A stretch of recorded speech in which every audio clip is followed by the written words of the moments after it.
This is First Gen Xers. Poetic beats, poetic beats, poetic beats, poetic beats.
Hello, y'all, and welcome to today's edition of Le Cheap Pop Podcast. That's right, we went French on you for this week. No. First Gen Xers does present the Cheap Pop Podcast. You guys can go on ahead and check us out on Facebook.com. We are going to talk as much pop culture, video game, and wrestling stuff as we can in the next 2.5 hours. So sit back, grab your popcorn, and let's get ready to enjoy. We are going to open up a little hot. This is kind of a mild. Superman has been dealing with, the new Superman movie by James Gunn has been dealing with some recent legal issues as far as international distribution, correct? Yes, that is correct. So you may have, I think we talked about this about a month or so ago when it was coming up. The estates of Joe Shuster and Jerry Siegel had launched a lawsuit to block the release of James Gunn's Superman in the UK territories, England, Scotland, Ireland, as part of the long-running legal drama between the estates and DC. And as I understand, so the first lawsuit was settled, but now there's been another lawsuit refiled.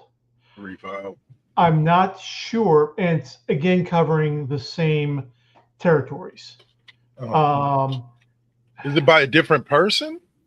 I haven't. Or is it the? I don't know, because I don't know who is involved with the first one, because it may have been just one of the estates with the first one, and now it's the other estate. And now they're both on board. Or just the other one's trying to get equality in there. It could be other branches of the families. It's just a lot. It's just a huge mess in general. Yeah, there's a lot that could be going on. I mean, it could be that the first lawsuit covered certain aspects, and this new lawsuit covers other aspects that are not covered by previous legal agreements. I mean, for decades they were fighting over DC using Superboy, the clone Superman after the death of Superman, because the previous agreement for Superman and compensation to the estates did not cover the Superboy material. And DC argued, well, this really isn't Superman as a boy. This is a completely different character. Yeah, but he uses the Superboy name, back, forth. It's it's legalese, and we'll see how it all comes out. I'm not making any value judgments other than, yeah, I'm so excited to see the Superman film. And this may not, people have to understand that this may not provide an issue with the release of the movie in the States. Right. This is primarily focused. It's international markets issues. Right. I mean, for all that I know, they could have found out that crypto isn't covered in the agreement for international releases. And you mean like the Scarlett Johansson situation with the streaming? Yeah, I mean, who knows at this point? All that I know is that with the previous Superboy lawsuit, the judge basically took counsel for Warner Brothers and the estates aside, brought them together in chambers, and said, look, come to an agreement, or I'm going to go King Solomon on this, and nobody's going to be happy. Yeah, exactly. Oh, well, let's hope that they resolve this, because this is, I don't think this is the type of stuff that needs to be tying up our legal system.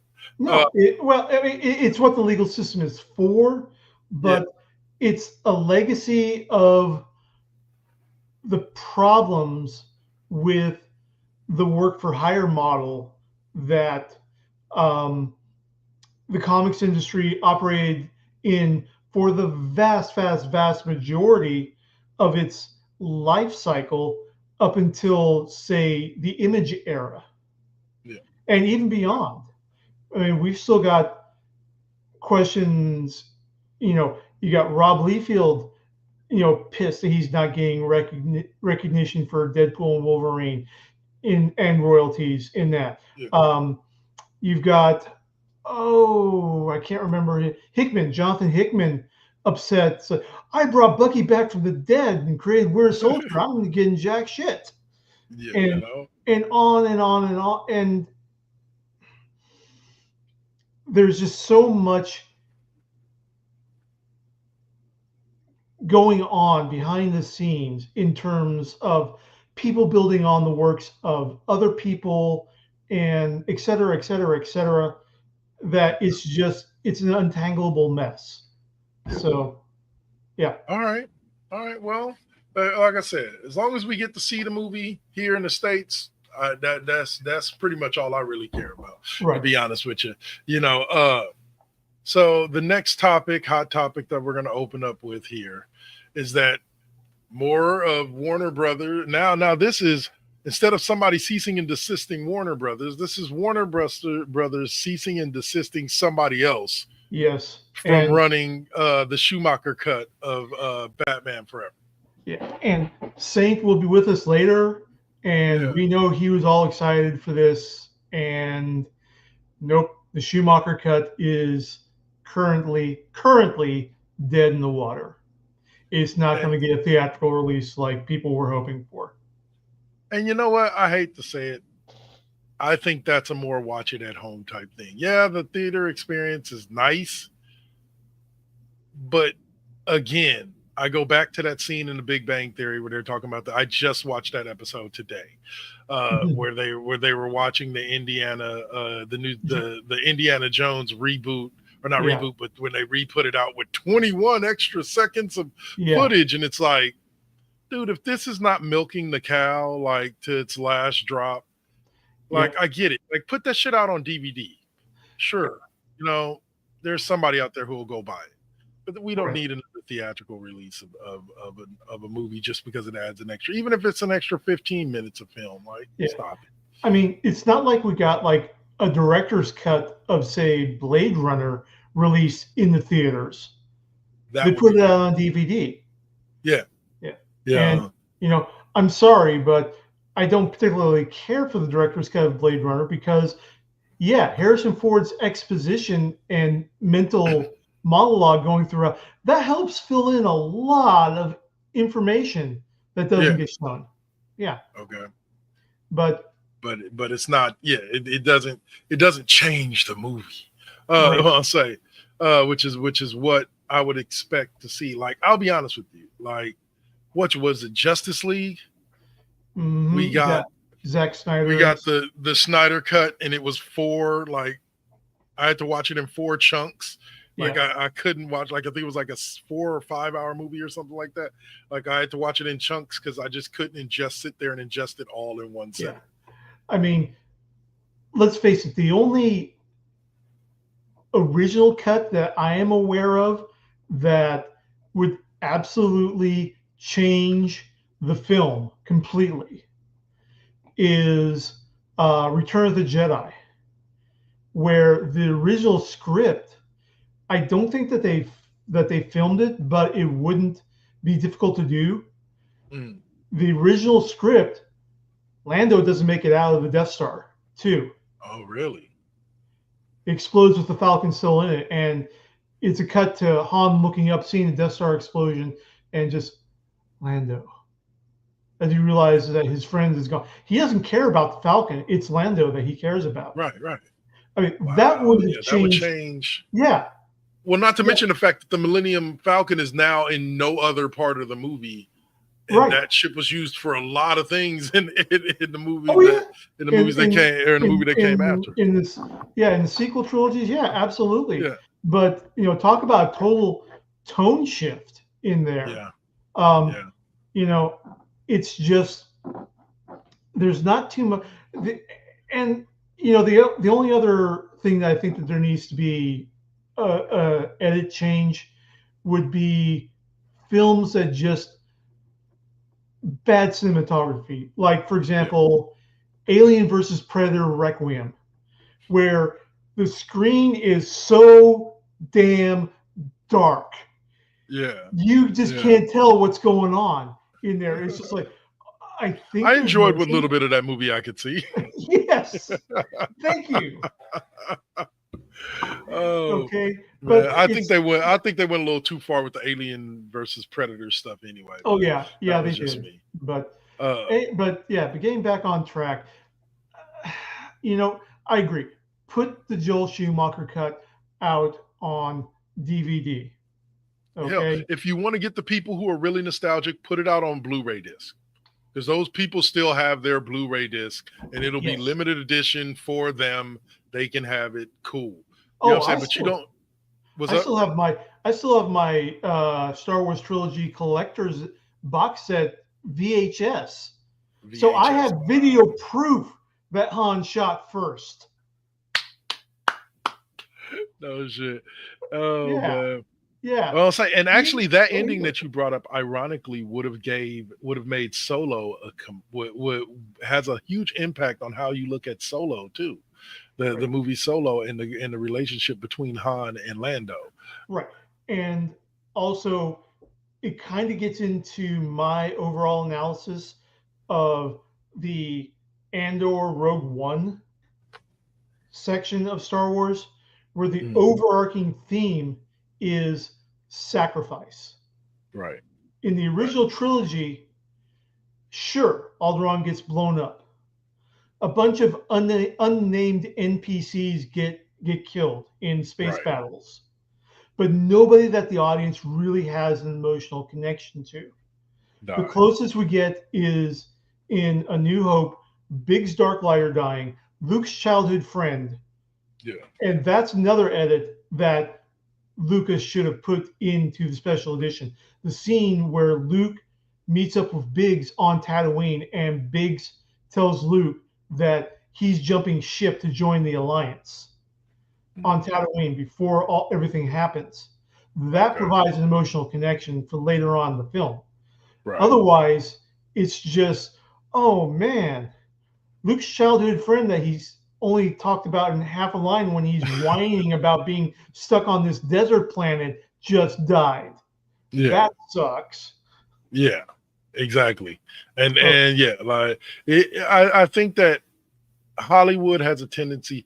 I would love to see Hollywood allow to put a rating on it. That's fine. but allow movies to come out however the director intended. Don't try to say, okay, this movie needs to be an hour and a half. No, Right. if it needs to be 3 hours long, then let it be 3 hours long. As long as it includes everything that the director wanted in there to have the impactful moments be impactful. Right. But getting back to Star Wars, with the understanding that Star Wars 1, A New Hope, that wasn't edited by Lucas. That was edited by his wife, Marcia, in there. Really? So Huh. you remember in the special edition where we have the scene between Jabba and Han? Mhm. Okay, they filmed that sequence, but Jabba wasn't CGI. He wasn't the animatronic that we got in Return of the Jedi. He was just big burly dude in fur outfit in there, Oh. fur clothing, not even like fur like Chewbacca stuff. He was Yeah. just a big guy. And there's like a scene where Han kind of you see Han's walking while talking with Jabba, and he kind of goes up a little bit unexpectedly. That's Yeah. because in the original scene, Han's walking over cables while talking with Jabba Gotcha. in there. That was all filmed. That was all dialogue, everything in there. And Marcia Lucas cut that out. And George said, well, I'm going to put it back in my special edition, but we're going to overlay CGI Jabba in there. Well, And I would so, rather they just yeah, it's 6 of one, half a dozen of another.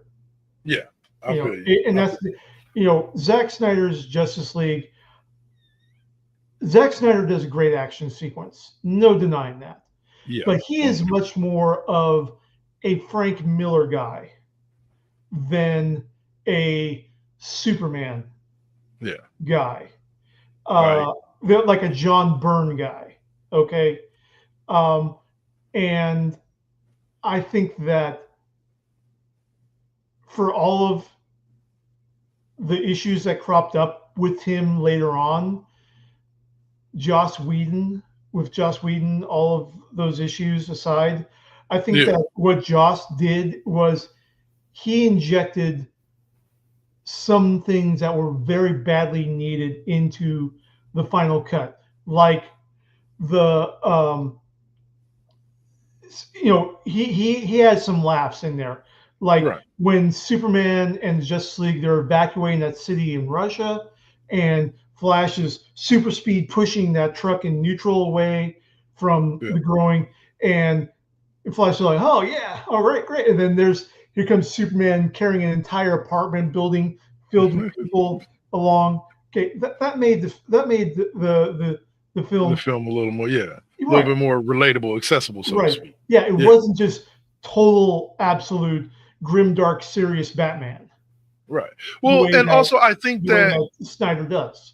I was gonna say I think that Snyder, there are certain comic book characters that Snyder would be better for Mm-hmm. than the Supermans, the Oh yeah, Batmans, the like I think Zack Snyder could do a good Spawn series. Like right. I think the gritty, the darkness of Spawn, I think he could work well with that. 300 But was great. 300 was a great adaptation. Watchmen, for what it was a great adaptation. yeah, Although, cutting out the space squid sort of it takes away from the overall thing of the film because eventually people are going to figure out the piece is going, there's no real external threat. Okay, Dr. Manhattan's gone. What are we going to do now? Hey, let's go back to beating up on each other again. yeah, that was You just know, kind of odd. yeah. All right, But I mean, I understand both sides of the argument in there. I'm just happen to be on the pro space squid side. pro space squid. Oh, I'll say okay. So what we're gonna do now is we're gonna pause for a split second, and we're gonna go out to the corner.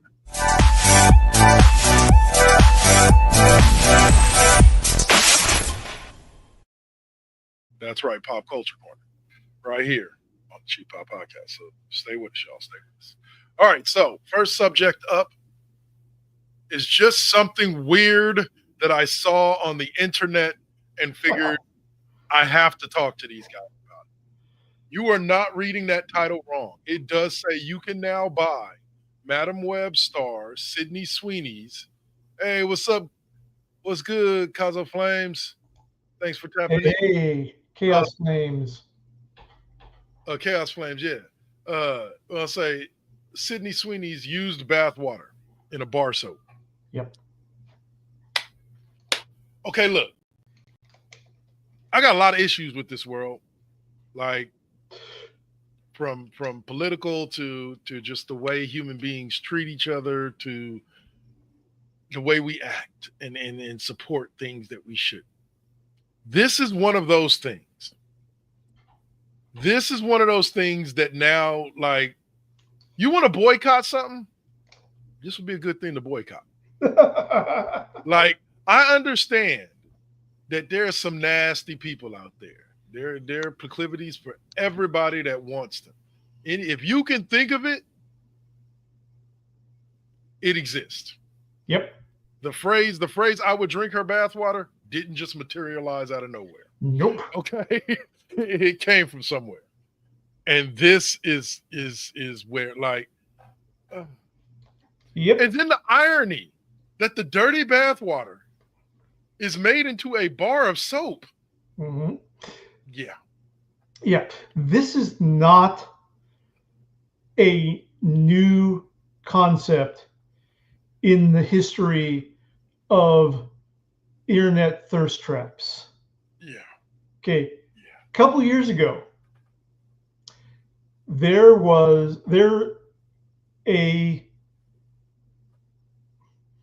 I'm trying to figure out how to put this nicely. There was a cosplay Twitch streamer. Her whole thing was playing video games in sexy cosplay and, shaking herself for the cameras and everything. Years ago, she literally sold bottles of her bath water. Not even soap bars, literal bottles and jars of her bath water. And here's the thing about it. First of all, I'm going to say it outright. I really doubt that every bottle of that was actually her dirty bathwater. Oh, if that's what she's claiming. Absolutely. But the fact that there was a market for it is the part that will always disturb me. Like the fact that just like the first time I ever heard about somebody buying a girl's used, what the hell is wrong with you? Yep. Yep. And, over in Japan, there's a news article, 44-year-old self-employed Osaka man, the police found 450 stolen used panties at his home, sorted by color. Oh my God. Yeah. Yeah. Okay. Exactly. Exactly. It's, So I just wanted to open us up with that. Just get that out the way there, because guys, stop being thirsty. Yeah. You're allowing yourselves to be exploited and doing insane things because you're thirsty. Yeah. They ain't charging a light amount of money for that. They really ain't. Nope. Well, say, all right. In Japan, there's an entire vending machine industry that features women's panties. You can go up to a vending machine in Japan and pick, I'll take the purple lace E5. I am disgusted by my gender as well at times. Yeah. That's definitely disgusting. Okay, so let's get into this. Marvel has released an updated release schedule. On to sane news. Yes, as sane as it can be in Pop Culture Corner. Right. But so the new release schedule is a result Phase 7 and the Mutant Saga won't begin until 2028 is the thing with it. Right. And Doomsday has been pushed to holiday 2026. Yeah, December. Right.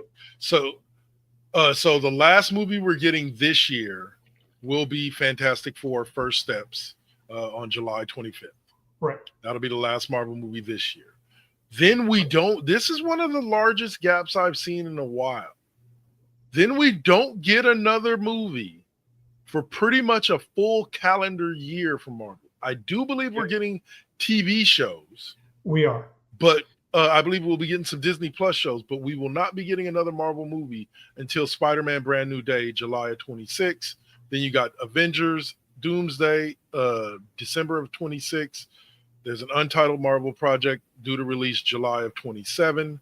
Avengers Secret Wars is slated for December of 27. Then you have 3 untitled Marvel projects coming out in 2028 in February, May, and November. Yeah. And I think that a lot of the scheduling gaps, it's a combination of a lot of things. Okay. Disney is a little bit gun shy on several fronts. I don't think Captain America Brave New World performed as well as they expected to. I mean, it still made a ton of money, just not what they were expecting to. Same with Thunderbolts. Again, performed very well, but not what they were. They thought. Right. And there's also the general observation and complaint about superhero fatigue in there. So I think they're trying to fine tune their movie and TV release schedule to find out what people are going to be good. How long can we go? Right. Where we're just far enough out that people are excited about the new product, right, but not so far out that they don't care about it because it's been too long. Yes, I get exactly. you. It's a fine line they want. Yeah. And that also ties in with the other story that we have, which is once again, Marvel is skipping their Hall H presentation at San Diego Comic-Con. Yeah. Which had been a staple for years, right? Right. It still is a staple in there. Yeah. But I think that, again, also there's a number of reasons why Hall H isn't the nerd cultural thing that it used to be, especially for Disney, because they have their own mega convention, D23, where they absolutely are able to control the narrative. Okay. And they don't have to compete with anyone in there. Okay. It's all Disney, all Marvel, all Star Wars, nobody, nothing else. But they're able to get their time. Right, exactly. Right. Whereas with San Diego, you're dealing with DC and Warner Brothers, you're dealing with Universal, you're dealing with Netflix, you're dealing with Apple, Amazon, et cetera, et cetera. Okay. So I see how that works out. Right. So they don't have to compete for the asses in seats anymore. Right. Because they have their own. With Disney, they basically have their own Comic-Con that they throw every year. Exactly. And they can release all their stuff there. And while it's still not the same size as San Diego Comic-Con, I would put it. I mean, it uses the Anaheim Auditorium, which is where they hold WonderCon now. Okay. So it's the exact same size as WonderCon, which is major. Yeah. Just no dealer booths, really. It's just all presentations and panels. And sometimes, though, that's a good thing. Yeah. Like, a lot of that other stuff sometimes can be a distraction from getting people to actually come to the panels and hear the information you put out. Right. So that's pretty it's awesome. Like, do I go to the James Gunn Superman panel, or do I go to the Robert Downey Jr. Dr. Doom panel? Yeah. Right. So, and also, with the rise of social media streaming content, everything's already being recorded to stream on YouTube later. Right. So, yeah. So I think that it's going to be a sea change back to what comic conventions used to be, where it was a vast marketplace with some entertainment panels and presentations. With some bonuses. Right, exactly. Right. Yeah, Okay. WonderCon. My first experience at WonderCon, basement of the Oakland Marriott. Um, to give you an idea for comic book fans, this was right when DC was in the middle of uh, the No Man's Land storyline for Batman, where Gotham gets totaled by a quake. And I'm down in there. I'm able to spend 30 minutes just casually talking with Danny O'Neill, Mr. Batman, Wow. just standing there talking, going back and forth and back and forth, and man, that was just fantastic. That's And amazing. you can't get that anymore. You can't get the same level of fan connection with creators at San Diego and the big cons that have all these entertainment stuff nowadays, because they shrink the dealer sizes now. So, yep. All right.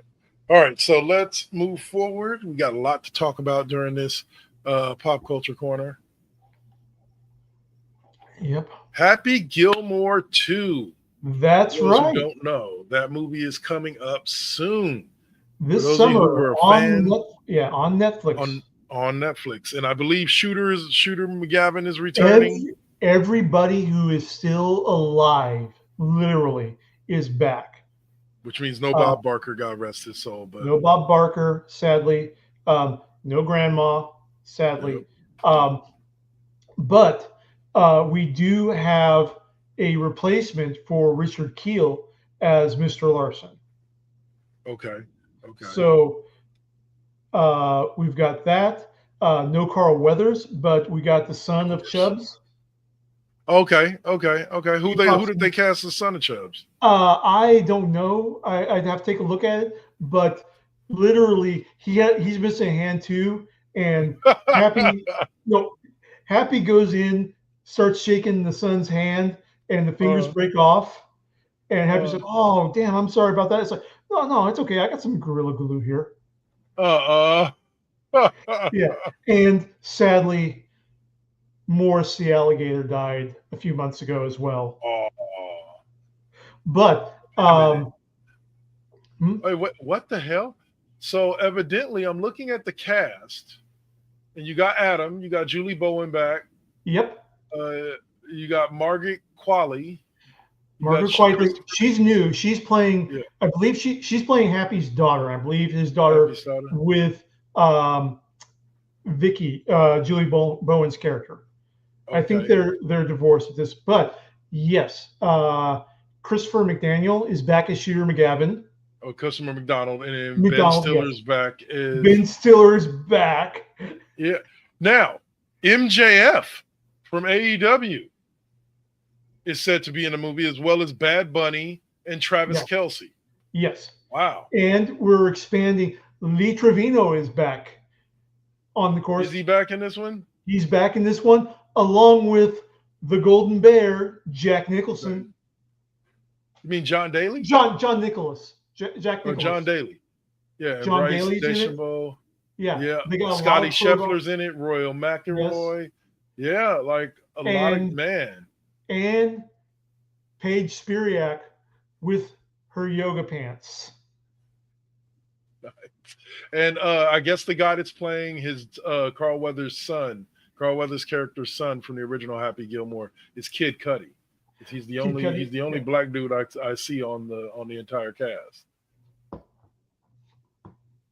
Yeah. So, and of course, we can't get the super fan. I'm trying to remember who played him. Major comedian in the 80s. I know who you're talking about. Part of SCTC. Joe. Kevin Nealon? No, not Kevin Nealon. Joe. Joe Piscopo. No, not Joe Piscopo. Count Floyd on SCTV. Joe Flaherty. Joe Flaherty, okay. Yeah, who passed away. So we don't have him. So we're not going to have, Oh, no, it's Lavelle Crawford. Sorry. Lavelle Crawford appears as son of Happy's late mentor, Chubbs Peterson. Yeah. Says Blake Clark reprises his role of Farmer Fran from The Water Boy. So we're getting what say about that. we're getting, and what surprises me is that this is obviously a Happy Madison production with the crossover with The Water Boy, but we don't have the usual Adam Sandler entourage. Right. We don't Chris Rock. No Kevin James. No Kevin James. Yeah. No Rob Schneider. Thank the gods for that. Who is it? Not Dana Carvey. Is it Dana? Not Dana Carvey. No, it's the other guy. I watch him on Just Shoot Me. David Spade. Damn. Yeah, David Spade. He's not in it either. Yeah. Okay, so here we go.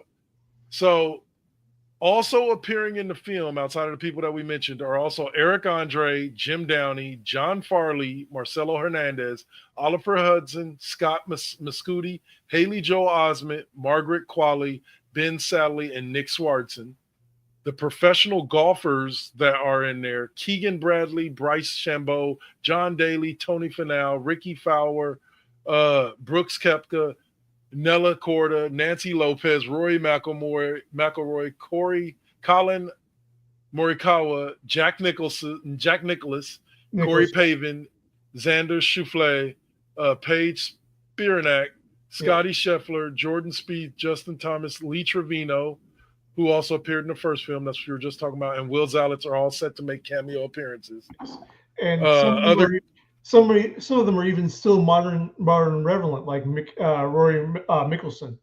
Oh yeah, Rory McIlroy, Brooks Koepka is still playing. Oh yeah, Rory McIlroy is still playing. Who else was it? Jordan Spieth is still playing. Scotty Scheffler just won like a major tournament like a few weeks back.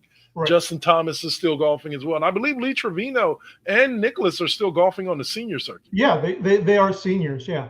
Yeah, but it said also confirmed cameos by Sandler's wife Jackie, elder daughter Sadie, the film's writer Tim Hethley, his son comedian Martin Hurley, Happy Madison co-founder Jack Giarputo, rappers Cameron, Eminem, and Post Malone, football players Reggie Bush and Travis Kelce, game show host Ken Jennings, sportcaster Dan Patrick, and Vern Lundquist. Are we going to get a fist fight with Ken Jennings to replace the Bob Barker fight? And wrestlers Nikki Garcia, formerly known as, I believe, Brie Bella. Mm-hmm. I believe Nikki was no. She was Nikki Bella, formerly known as Nikki Bella, and the Scottish sensation Becky Lynch. Yes. Wow. I'm sorry, Happy. You didn't phrase that in the form of a question. What gets me is this, bro. Like what really gets with me is when Adam Sandler makes a movie, like it's an all-star cast for virtually every movie. Yeah. Like every single movie. Yeah. So he did not let us down with Happy Gilmore 2. He probably pulled every string that he had in the sports world and in the movie world. It's kind of the comedy version of Quentin Tarantino. Yes. Yeah. Where when Inglourious Basterds came out, I phrased Quentin Tarantino this way. He's that kid in the neighborhood that rounds all neighborhood kids up for a huge game of cops and robbers or whatever. Yeah. Right. Okay. Or the big game of football in the middle of the street or whatever. Exactly. Yeah. And Adam Sandler is really the same way. Yeah. Well, the one thing I've always loved about Adam Sandler is I saw an interview with him, and he's like, and he was like talking about the fact that, you know, people knock the fact that he puts his friends on as much as he does. I don't And knock that. I don't knock that. yeah, I don't but knock his it's just, loyalty to. I just knock Rob Schneider. Okay, yeah, let's face it. no, it's okay. No, but I'm just saying in general, like people people are like, oh, well, you could be putting so many other actors to work. And he's like, I am. Yeah, He's like, my friends are only like 6 people. I hire like 200. You know what I'm saying? Like logically, he hires like 200 people for a set. yeah, So he is putting a lot of actors to and work. It's just right. he's making sure that of those 150 actors he's going to need for this movie, His 6 of them are his friends. yeah, Like, his core friends are covered, yeah, and I'm glad that Kevin James. I'm not exactly a fan, but yeah, I'm glad that he is doing well enough to where he doesn't have to do every take Adam part. Sandler. Yeah, Yeah, no, um, 100%. yeah. All right, so Rob talk Schneider to can us a go little. fuck himself. I'm Oh, sorry. I'll say talk to us a little bit about Guillermo del Toro's Frankenstein. Yes. Last movie I saw of Let's his just was say GDT. GDT. GDT. It's similar. Uh, well, I'll say the last movie I saw of his was actually in Oakland. It was the 8 or 20 grams or 8 grams.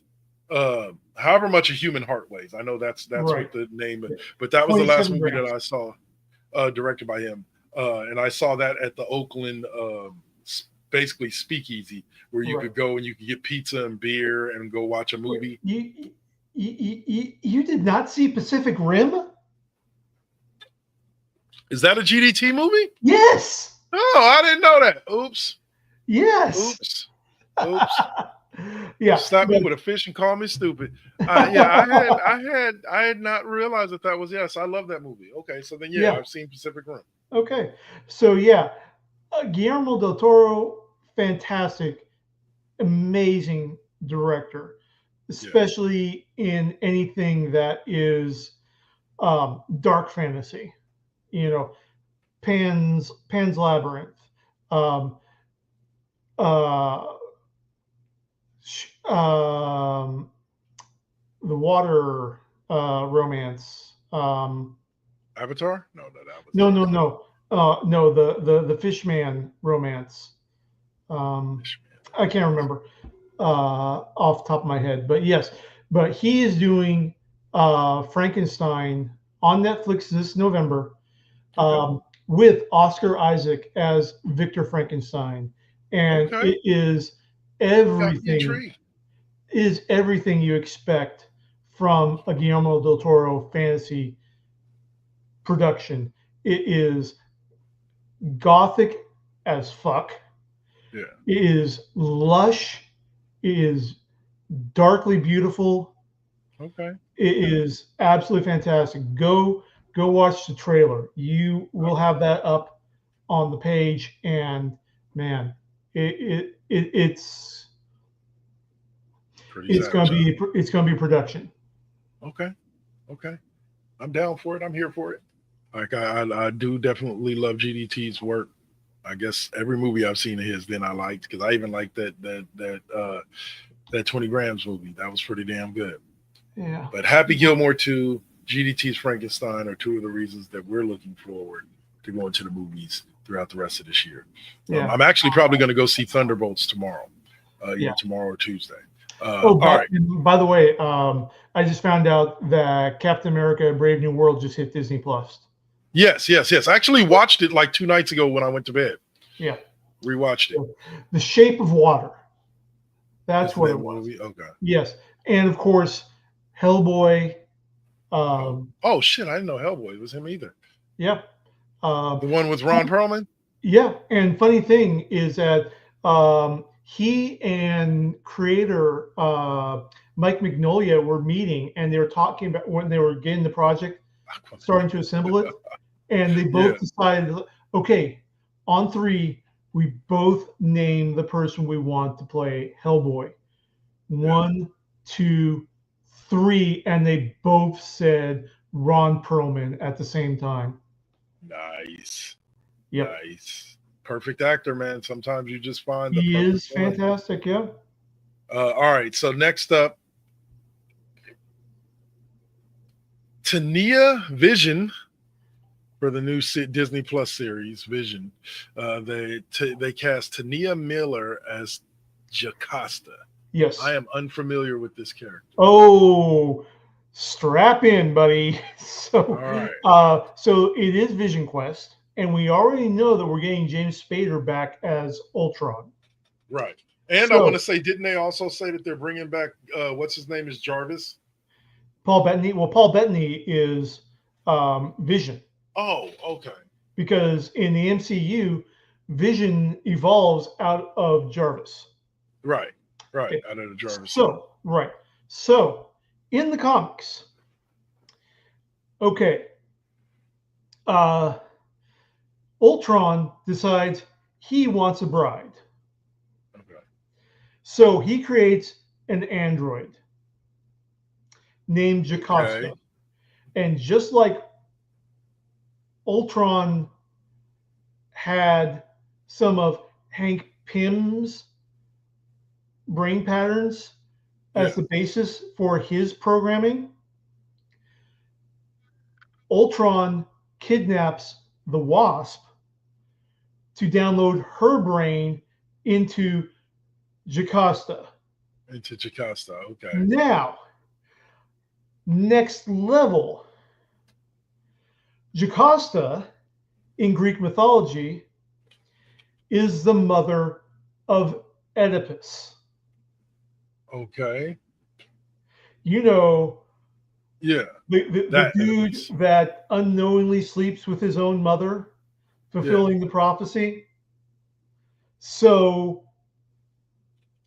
if Ultron is based off of Hank Pym personality, mental programming, etc., Hank Pym is his father. So of course, for his bride, he gets Hank's wife, the Wasp,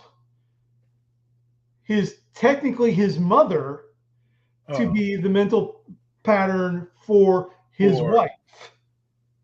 Oh my God. I know. It's next level meta as fuck. Yeah, like that's some insanity there. All right, yes, so hold on. There we go. I was been trying to pull this up, so I'm going to show it here. No, not that one. There it is. So there we go. So that's the actress that's going to be playing her, and then that's the character that she's going to be pulling down, Jocasta. Yeah. Okay. Yeah, and we can of course expect full umbrage from the incel brigade about a black woman playing a silver android. Yeah, they got so much to say about that. Yeah. So I'm still totally excited for Vision Quest. I really want to see what's going on. I want to see the story continue. What I would love to see is that if it leads into the mid 2010s Vision series, where Vision and Wanda are separated, and Vision creates his own android family, because his daughter Viv is a member of the Young Avengers / Champions. Okay. So that'd be a great way of building out the next generation crew. Fair enough. All right. So this is our closer here for Pop Culture Corner, and the fun one here. No. Do not check your screens. Do not get anxious. You did not read that wrong. Batman and Deadpool to star in the first DC Marvel Comics crossover in 20 years. Yeah. See, now I'm just kind of wondering if it's not going to turn into a Deadpool Joker crossover, simply because Batman ain't going to put up with Wade's shit. Not for too long. Yeah, I mean, literally, like half the book is going to be Batman punching the shit out of Wade. Well, Okay. I can't necessarily say that because there have been side characters to Batman in previous years that Batman tolerated. He tolerated their sense of humor. And I think Wade could be one of those guys that Yeah, but Batman Wade just kind of also tolerates. Wade also is a little too stabby for Bruce's take. Okay, True. I mean let's Very be true. honest. Yes, and that's just regular stabby. We're not even talking about the kinds of sexual subtext violence that Wade engages in. Okay. Look, Wade is my boy. So I'm looking forward to it. It's Pride. I'm all for Pride and everything. No shade on Deadpool being sexual, shall we say? I'm talking about where he's shoving the cattle prods up people's backsides and stuff like that. Yeah. Batman ain't gonna like that. He ain't gonna. But I could see it going down. Wade, stop killing people. What are you talking about? Yeah. I'm not killing anybody. Hey. What? All I did was shove this up his hind part. He'll be fine. I know he's spitting blood out his mouth, but he'll be fine. Yeah, what are you talking about? Exactly. Bruce, you're such a party killer. Yeah. So now the interesting thing is that there's going to be two different versions of this crossover, one Marvel and one DC. It's not like the Marvel DC crossover or the JLA Avengers crossover, where it's the exact same book in there. There's going to be one crossover that's going to be printed by Marvel with a separate writing and art team than what's being produced by DC. I guess this was the only way they could come to the conclusion, huh?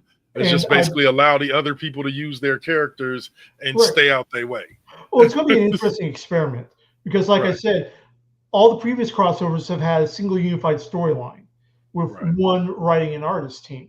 But on the DC side, I think it's Greg Capullo is going to be writing the Batman story.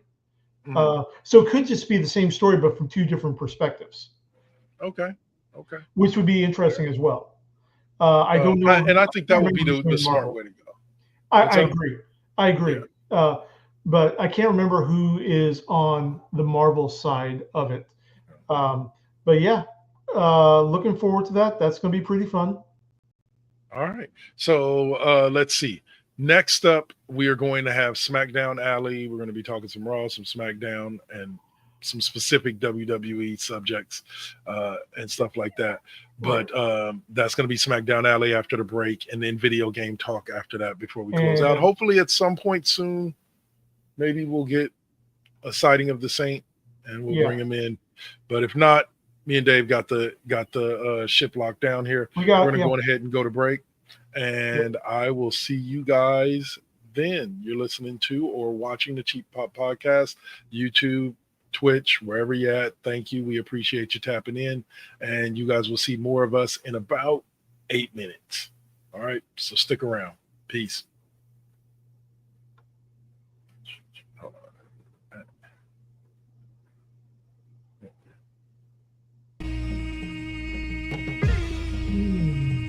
This is now versus then. This is now versus then.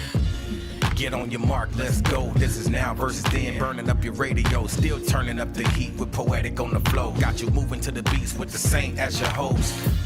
Shout out the collective, hold it down, we gon' clown, that's the lesson. Where Generation X meets Generation Next, with them bangers from the east to the south to the west.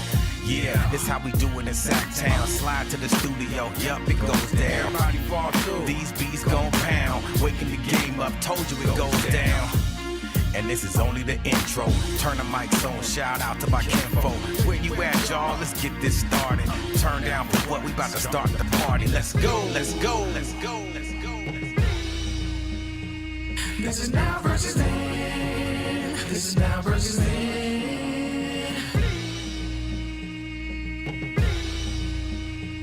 This is now versus then. This is now versus then.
Struggle, I ain't even giving up on whatever I wanted. The tragedies I've seen, I can't even stomach. Most of y'all weak as shit and would've started running. Every time I make it back to the crib, I'm thankful the Most High let me see all of it. Grateful I'm lovely, and I'm being real with this. Please don't judge me, I'ma stay on my shit. I'ma keep a grind mode button, push it, make it do something. No balls for me, cause I'm a loose cannon. I get to choose, camera, switch it up, look up a new banner. Keep smoking on that.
They say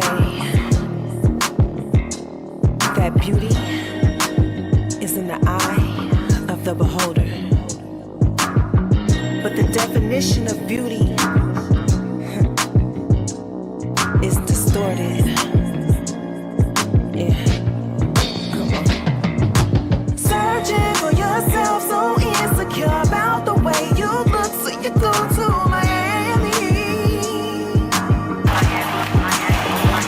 You can't find the love within yourself.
Now that you can hear us both. What's up, y'all? All right. So what I was going to say was welcome back. Hope you enjoyed those promos for some of the other shows here on our Twitch channel and on other Twitch affiliates that we work with, Lovely Radio, etc. Shout out to all of you. But we were going to discuss these at the beginning of the show, and unfortunately did not get to them.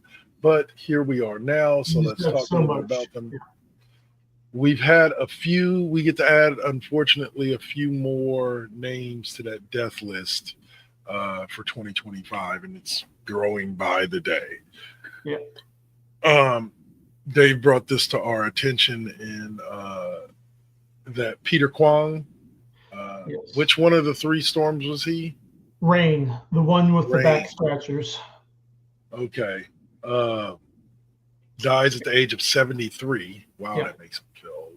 And he had been in multiple 80s martial arts films. He was basically the guy that you called to when Al Leong wasn't available. Gotcha.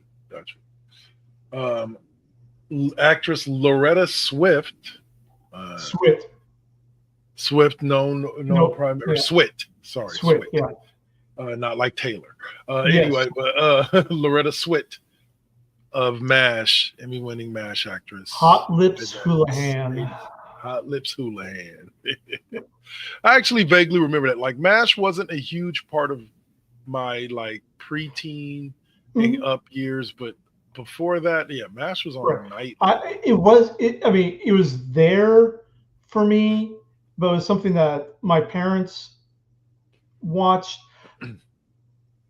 I never really got into it until I reached a certain level of maturity and understood the layered storytelling that they were trying to go for in there. You really did have to, the comedy was there, but you had to have a certain understanding of the world in order to get the deeper meanings of everything. Right. So yes, as I said, goodbye, farewell, and amen, Miss Swit, which was the title of the final episode of MASH. Okay. Awesome. I'll say, and also finally, Alf Clausen. I guess the guy that composed the Simpsons intro. I'm assuming. All the music for the Simpsons. All the music. Not just the intro, but all the incidental between the scenes, music, Itchy and Scratchy theme, everything. Yeah. He passed away after not 80 like, what? Yeah, 80 something. 84. Okay. Yeah, he's not like he wasn't a big name composer like like John Williams, Hans Zimmer, Mike Post. Yeah. But I don't think The Simpsons would be as much of a cultural phenomenon as it is without the adaptability of Alf Clausen's music. Okay. Well, rip to all three of them. May they rest in peace. And at the ages that they were, 84, 87, and 73. Yeah. I'll say it like I said when my mom and my dad passed. My dad passed at 69 almost. Mom passed at 73. Yeah. They led a hell of a life to have lived through that many decades in this world. So glad they're at rest. Glad they can, be at peace. So we're going to go from that somber note, and we're going to kind of keep the mood somber, but we're going to go on ahead and jump.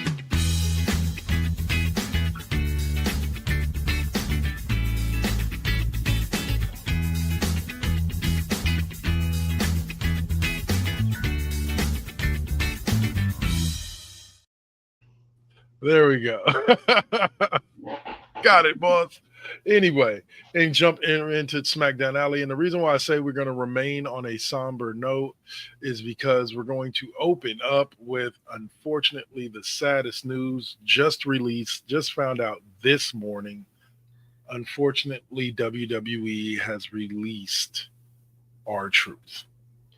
I mean, this is just turning into a terrible time for R-Truth. I mean, first game beaten by his childhood hero like he was at Backlash. Yeah. I'll say it like this: nothing the WWE could be doing with R-Truth exactly what they did with Braun Strowman. Braun was released but not let go completely. He still comes back on a every now and then basis. Yeah. I think this could be the same thing with R-Truth. But we've got an opinion also that we want to go on ahead and let jump in here as well.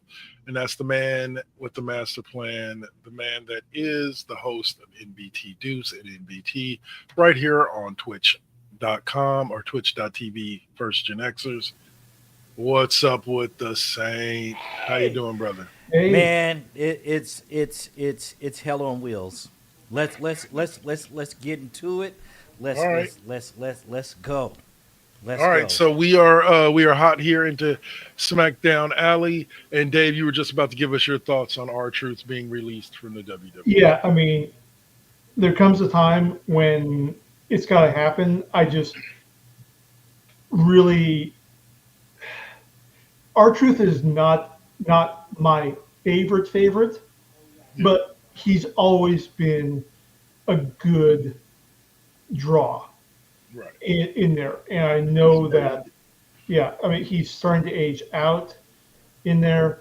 But what I was going to say is that apparently there's different levels of contracts with the WWE, and we've been kind of going back and forth on this, especially with me. It's like, well, who's a manager that could match Paul Heyman for Jimmy Uso's side? And talking about Jimmy Hart. Jimmy Hart's 81, but he's still under WWE contract. Right, he's still a Legends contract. Legends, right? Yeah, it's a Legends contract. So they could move. They certainly, R-Truth has earned a Legends contract. Oh yeah, in there. And I think he'll receive one if he wants one. It depends right. on whether or not he still wants to be an active wrestler. Yeah. And before we started, I saw that friend of the show, Mr. Jameel Killer J Hemphill, posted that AEW should sign R-Truth. And I would love to see that, but I don't think, again, I think he can still wrestle. The problem isn't he can't wrestle. He can still wrestle. I just don't know if he wants to full-time wrestle it. And I totally agree and respect that. I mean, but we'll see. He's either going to turn up in AEW or he's going to. Like I said, he could go to a per appearance contract with WWE, and just show up from time to time. Yeah. But in hindsight, Saint, before you give us your opinion on him being released, in hindsight, with that being 2020 and all, doesn't it make you think that maybe he was given that match with Cena because they knew that basically they weren't going to re-sign him? You see what I'm saying? Like, he was given that information months ago, and the reason why they set up the whole Cena feud was for R-Truth to be able to get in the ring with Cena, which we know they're pretty close, like outside of the ring too. They're decent, they're good friends. So could Cena have given that to him just to kind of as a send off for him? Because it might be the last time we see R-Truth on WWE TV. I doubt that seriously. I think, look, as far as I'm concerned, when it comes to R-Truth, look, he's been the company man, straightforward and straight out. He, I hate to even mention Vince, but Vince was probably one of his most loyal wrestlers. Yeah. And the 24/7 champion and everything like that. And R-Truth has just been, basically, he's been the truth with that company. So him being released, that to me is kind of as not so much as a shocker, but he's just been there. And I honestly believe that he will be back. He'll be And back. remember, just to quote it, technically, I don't believe he's being released. I think they just told him they're not renewing his contract when it's up, and his contract is up in like the next few weeks. Like, I don't think he's necessarily being released, as in like he still has years left on his contract, and they're cutting him to cut costs. Like, he was within like weeks to months of his contract ending anyway. So maybe he asked to be let go a little earlier, so that way the 90-day non-compete kicks in now, as opposed to kicking in, in a month or two, and he gives him an opportunity to go somewhere else if he does want to go somewhere else sooner than later. Yeah, and Cena dropping the kayfabe says like, look, I'm getting old. Okay, it's time for me to leave. Would I like to keep going? Absolutely. I love this business, but my body just cannot take it, and my future body will not support it.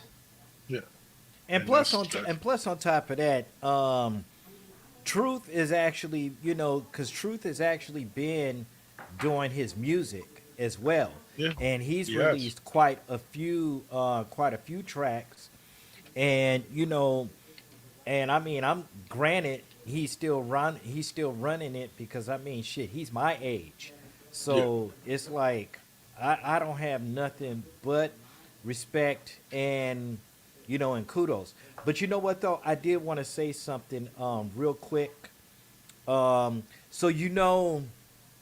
that one of my other favorite wrestlers has retired, and I'm kind of like really pissed off about that. And we're talking about the one and only sensational Zoe Stark. She actually, put it on YouTube or Instagram, IG. I'm not quite sure, but she sent a message out that she was going to be retiring, but she did have some words with Kyrie Sane. So I'm not like, damn, like what's really going on? Yeah. Well, uh wasn't saying she the one that she was in the ring with when she got hurt? Yeah. Yeah. And she basically like put it out there like it's pretty much like, bitch, what? Yep. Yeah. So, She didn't have any she really didn't have any kind words. Yeah. And that Well, and that kind of we're sucks because Zoe Stark she's a beast in the ring. yeah, Like, she was a good literally. wrestler for sure. Yeah. Yeah. It's like when Sabu passed away, and people were talking about the uh, the epilogue to his autobiography, where he was naming names and feuds Yeah. in the end in there, Uh, including Jim Ross. And Jim Ross, you still owe Iron Sheik. putting it on blast. Yeah, he went full blast on that, on All everything. All right, and then also there's one last subject we'll talk about. It was announced this last week that John Laurinaitis has basically Johnny been Ace. removed. Whoa. Yeah, Johnny Ace has been removed from the lawsuit, but with Janelle Grant, and he has moved to the prosecution side. Yeah. I was telling Runsecryer earlier when we were off air as far as how I feel about it. I don't think it really changes much. It really doesn't. Here's where I say it doesn't it doesn't change much. Vince has already lost his company. Like he's already been pushed out of the spotlight as far as he's going to be. You can't take any more. It's not like you can take all his money from him. The man's worth billions. So it's not like you can take all of his money from him. The best you can do is just fine him and just say, okay, look, you can't go back into this business or do this. That's the worst that's going to happen to Vince McMahon. Right. But in reality, it means nothing. Like, they've already got him by the balls, pretty much. Right. So, what are your guys' thoughts on that whole situation? Um, That's about Yeah. it as far as I'm that's the concerned. last- yeah. I agree with you, and I understand your point. But two things. One, this isn't about ruining Vince so much as it is about reconciliation, closure, and accountability in there. In that Okay. the kids that were trafficked, they need to have the guilty verdict as part of their healing Well, process. you know that the Janelle Grant case isn't the trafficking case, right? The case with Johnny Ace I isn't the thought trafficking. It I was a thought that harassment case. okay, never It's a mind. harassment case, yeah, I was where she's talking about Vince made her do things with Brock Lesnar and other people and so on and so forth, got it. and that's kind of how it ties into the human trafficking thing. Is that they're adding on that type of charge because Vince supposedly, well, not supposedly, allegedly, I will say, uh, made her until he's convicted. Uh, well, say made Procure, her do things with other wrestlers and all yeah. the rest of this stuff. The only part that I have with this that will always eat at me, and the issue that I have is the fact that she did not file this lawsuit until he stopped paying her the hush money. And it's like, okay, if the money was enough to keep you hush, like I don't understand. It's not a matter of, oh, why didn't Vince keep paying her? It's a matter of what changed. Like I'd have took the hush money and still went and did the thing. You know what I'm Mhm. saying? It still went and turned to me. You know, from a legal standpoint, from a harassment standpoint. And this But is part of we need so much reform in the American legal system. You yeah, know, like it gets into the Michael Jackson issues of why you know if he was paying, why was he paying if there wasn't anything happening, and yeah, that and tit for tat. Um, but the other point that I was going to make is while it's not going to hurt Vince any more than he is already hurt, yeah, I think that who it is going to hurt more is Linda, because she has political aspirations, yeah. obviously. Well, she's already And been a senator, and now she's already been a secretary. No, no, yeah, not Well, secretary. yeah, She's already now she's she the head of education. yeah, well, yeah, but she's a senator. I think right, she's a No, but I get senator. what you're saying. Yeah, Like she has aspirations. yeah, Yeah, she has aspirations, and she can be portrayed as having knowledge of all this that disgusting stuff definitely going puts a on. hinder. Yeah, Yeah, and she just ignored it yeah. and But looked here's the the other. thing about it. Yeah. In this administration's Oh yeah. in this administration's thing, that can definitely cause you to fail up. Oh yeah. No, Like no, that no. can definitely cause you to fail up. Yeah. I'm talking. Meanwhile, over in the sane world, Yeah, yes, I feel what you're saying. I feel what you're saying. yeah. But But yeah. So again, yeah, it's convoluted, it's complex, and you know, we'll see. we'll see how it happens. Yeah. Saint, your thoughts on the Vince McMahon situation, my, boss? you On the know, Vince McMahon. listen. We all know, and I mean, we talked. We've talked about it for years. You know, about how Vincent was really getting down and so forth, and especially in all of these rumor mills with that series called Dark Side of the Ring and so Mhm. Yeah, forth. And that then wasn't rumors; if those you were stories. no, that's what I'm saying. And then Yeah, you definitely had the biography, the Mr. yeah. McMahon, On and Netflix. Yeah. yeah, man, that shit was crazy. But Uh, in terms of um, in terms of Linda, she is already in the Trump administration as a administrator to small businesses No, and well, so forth. first administration, she was secretary for the Small Business Administration. Yeah, This Yeah. time around, she's our Secretary of Education. God help us. Yeah, God help us. All right, so that's enough Vince talk. That's enough Linda talk. We're gonna move Yeah. on to some Raw talk. Yeah. Monday Night Raw. Yeah. Oh, say, all right.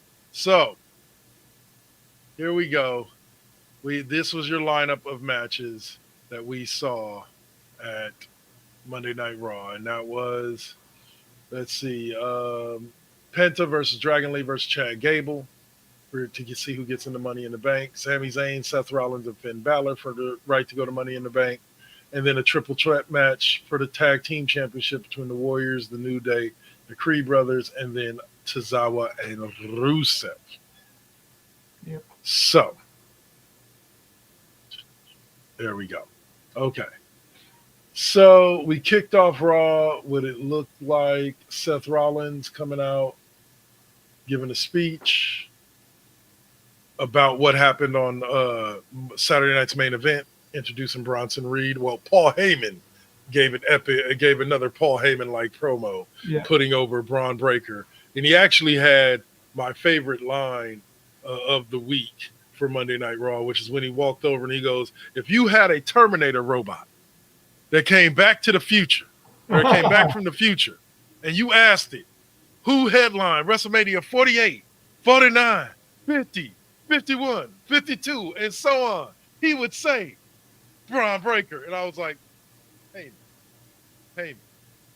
Also, Dave. Yeah. I'm beginning to think, and I'm going to say this right now, this promo this last week really, really, really made me think that the leader of the Sami Zayn, Jey Uso squad and all that, CM Punk squad, or the co-leaders are going to end up being Roman Reigns and CM Punk. Because if you listen to that promo, Paul took a lot of unnecessary shots at the bloodline and at Roman. You know what I'm saying? Just like Roman ain't been around for weeks, and Paul's still, jabbing at him. So that makes me think that Roman's going to come back at some point. Come back to lead the way. I guarantee he's going to come back for Money in the Bank.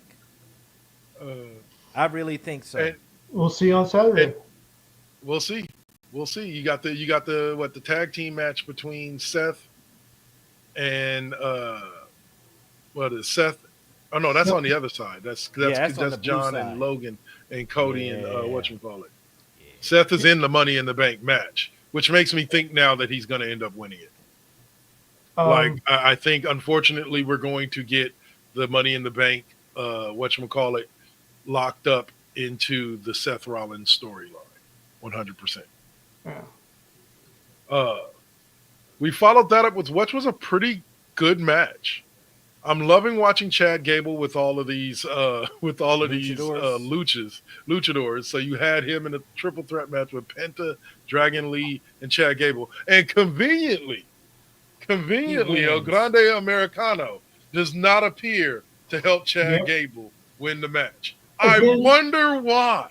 Again, this work would be 1,000% better if they had one of the Creed brothers dress up as El Grande Americano to come out and interfere in the match. Or even, work that and have that happen a couple times. And then as everybody catches on to, it's like, well, it's just one of the Creed brothers. Have Ivy Nile dressed up as El Grande Americano. That would be a great way to introduce a new character or a new wrestler to the main roster. Yeah, I mean, if you're going to go theater of the absurd, go full of theater of the absurd. Well, here's the thing about it, is it's not unheard of. Because if people remember, Sin Cara was with WWE for a very long time, but Sin Cara was not the same dude underneath the mask the whole time. At one point, Sin Cara was Huncio. And then at another time, he was somebody else. Yeah. So, you could do the same thing with the El Grande Americana. El Grande Americana can literally be anybody. and then at the end you could just make it somebody that's not already on the roster. Which actually that would be another great promo to cut for El Grande Americano, where But we figure out that it's not the same guy because Yeah. of build differences, and then El Grande Americano cuts a promo where it's like El Grande Americano can be anyone, even you. Yep, that would be dope. That would be dope. So, all right. So then we also had, first and foremost, one of the funniest things I've ever seen is my girl Roxanne Perez trying to trap Dominic Mysterio with chicken nuggets. Like that's just Who doesn't so like dope. chicken nuggets? Who doesn't like chicken nuggets, man? Yeah. Name me a girl. I'm a grown man, and yes, I have a bag of chicken nuggets in my goddamn freezer for when I feel like it. Yep, exactly. And and capping it off, Liv returns right Yes, in the middle of her offering up her nuggets. It's yes. Roxanne that was offering up her nuggets to Dom Mysterio. Dom, yeah. you are the new women's title. When a woman has you, she's on top. Anyway, Oh, Oh, yeah. that's bad, bro. Oh, I mean, gotta love it though. I thought it was bad when I saw the meme about a fatal four-way between Liv, Roxanne Perez, Rhea Ripley, and I can't remember who the fourth one was, with the prize being Dom. Dom Mysterio. But they've already done Dom in a shark cage between Rhea Ripley and Liv Morgan. They did that like about a year or two ago. But all right. So yeah, so That shark and then cage after match. yeah, and then after we got that, unfortunately, we also got, and I only say unfortunately because I don't mind seeing squash matches if the two components are of equal size. Right. It always makes me sad when somebody Tozawa's size, and mind you, Oh yeah. in comparison to normal people, Tozawa's not a small dude. No. Like he's small in the sense of like he's 5'7", 5'8", but like he's ripped. Like he's not a small dude. Yeah. But Rusev made him look like my daughter standing next to me. Yeah. Well, I don't know. You got to remember the last rubber match I remember seeing was Brock Lesnar and fucking Kofi Kingston, and that shit was. Hey, Kofi didn't look like he belonged in the ring with Brock Lesnar. Hell no. Well, and Not many He was men do. swinging them around like a rubber band, like woo, peace that out. was. I mean, that was like that was a blink and you'll miss it match, and I think that it was great for Tozawa to show him standing up for his buddy Otis. Yeah. But really, it's like, what was it like? Daniel Bryan knocking Sheamus out in 17 seconds at WrestleMania? Yeah, exactly. It was that. It turned it from cool. No, that was the other way around. Daniel Bryan got knocked out by Sheamus in 18 gotcha. seconds. Okay. Because I remember that will always stay with me because Daniel Bryan was with Brie Bella at that time. And Okay. she used to walk him down to the ring, and then he would kiss her right before the match started. And he did his normal thing, walked down to the ring. Everybody hated him. Yes, He got in the ring, Yes. kiss her, turns around, bro kick, 1, 2, 3. Match was over. I was just like, Damn. Yeah. well, nobody else thought of it.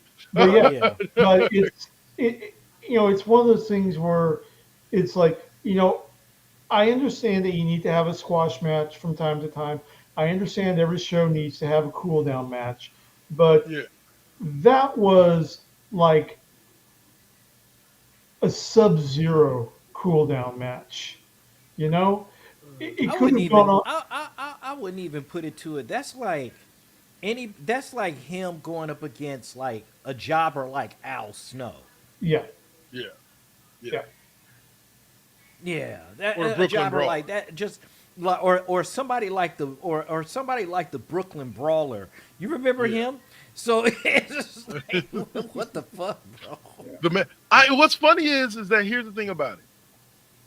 When you talk about the reason why that name always comes up is because when you talk about jobbers, you have to talk about the Brooklyn Brawler, because I don't think the man ever even sniffed a championship match his entire time in WWF. Yeah. And he definitely lost like 4 times as many matches as he won. Like, that's just insane to me.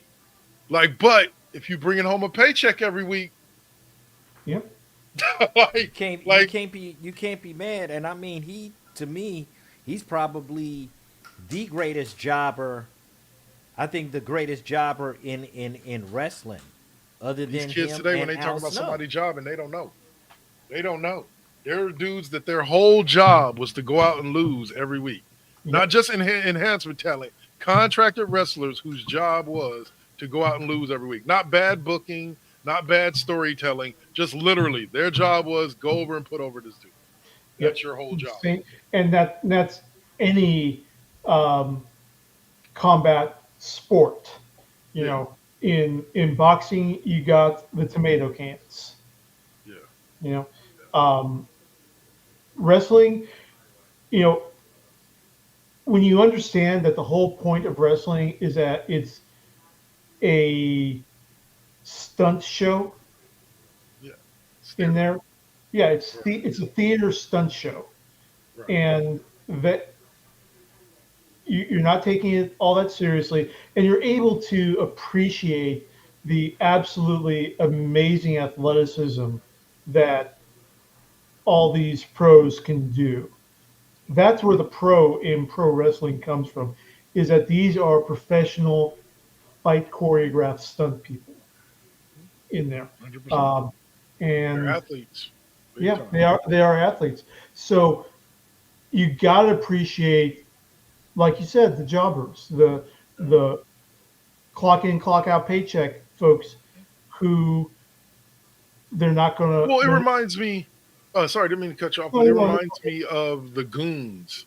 If you talk about sports and hockey and basketball that used to exist, guys that their whole role, like there were guys that as centers, as 6'10" guys, they just didn't really have the skill to go out there and match with Olajuwon and try to score 20 points in a game and 10 rebounds. So what was their job? Their job was to come in, get 6 fouls, stop the other team from scoring, and do the dirty work. That was it. well, yeah, I mean, hockey goons are a completely different beast because Well, the yeah, because only job, they're designed to go out there and fight and yeah, protect the you are star to player. no, you are to go out there and you are to punish the player on the opposing team that did our guy wrong. Yep. Okay, that is your job. You are to go out onto the ice and fuck him up. Big time. All right. Okay, So speaking of that, and yeah, but go ahead. that's Yeah, basically I'll say that's basically what we had in the triple threat tag team match for the tag team championships. New Day came out and retained. I don't New expect them Day, to lose the belts New anytime. Day rocking the Gorilla Gonzalez outfits. Oh man. I had forgotten all about Gorilla Gonzalez. I'm watching them do the intro. So like, when did New Day raid Slim Goodbody's wardrobe? Uh And then Michael Cole mentioned Gorilla Gonzalez. I'm like, oh yeah. Oh yeah. You So got it like the Macho Man. yeah, Hey, uh, hey, check this out. I just looked What's up the Brooklyn Brawler and his accomplishments, and the only thing that he did in WWE, actually WWF, was the Slammy Award. Yeah. Worst idea. oh, oh, Oh That's man. fucked. But I mean, Yeah. he's done NWA, regional, total professional wrestling, border city wrestling, Allied Powers, international, and NWA. So, but just that one little piece of accomplishment ugh. with the Part of Slammy the deal. Award. Well, let's welcome in Mr. Tech Tinkers joining us on Twitch. Yo. Finally, welcome, bro. He said he just got done watching. He said he's just got done watching Batman with Val Kilmer and George Clooney, then Tobey Maguire's Spider-Man, right before he jumped on. So why he would Yeah. want to ruin his eyes like that is beyond me. I But don't hey, know. Hey, I no, don't know. I'm messing with I you. really want. Listen, I mean, not to change the subject, but I really want to see this fucking Schumacher cut. yeah, the Schumacher cut. Yeah. Cause Well, I've been hearing about it. And I hear We it's had bad dark. news for you yeah, earlier this earlier in the broadcast, James. show. Yep. What I missed? Warner Brothers sent out a cease and desist. They don't want any theaters showing Yep. it. Well, Yep. that's So you fucked. may get to see it, but you probably won't get to see it. You might be able to see it on HBO Max, but I doubt you'll get to see it. Oh in no, I theaters. wouldn't expect it. Well, I mean, shit. I mean, HBO or Max or Warner Brothers. I mean, Whatever it is this week. they can eat it because hell, they won't even release the Richard Donner cut on video. So I mean, with Superman Yep. 2. So what the fuck? And I'm telling you, and to be honest, the Richard Donner cut minus maybe one or two scenes Uh, is the better Superman movie. It is. okay, Yeah. Yep. okay. All right, so back to wrestling. Yeah. Back to Monday Night Raw. Some of the key things that happened. Kari Sane gets the win over Liv Morgan. Laura Valkyria and Becky Lynch are not done yet. Nope. Uh, Yeah. And it looks like Karrion Kross is trying to get in Sami Zayn's ear. I'm telling you guys right now, everybody who is pissed that Karrion Kross is not being pushed right this moment, shut the fuck up and go take a seat. He's on his way to something special. Trust me We'll when see. I say this.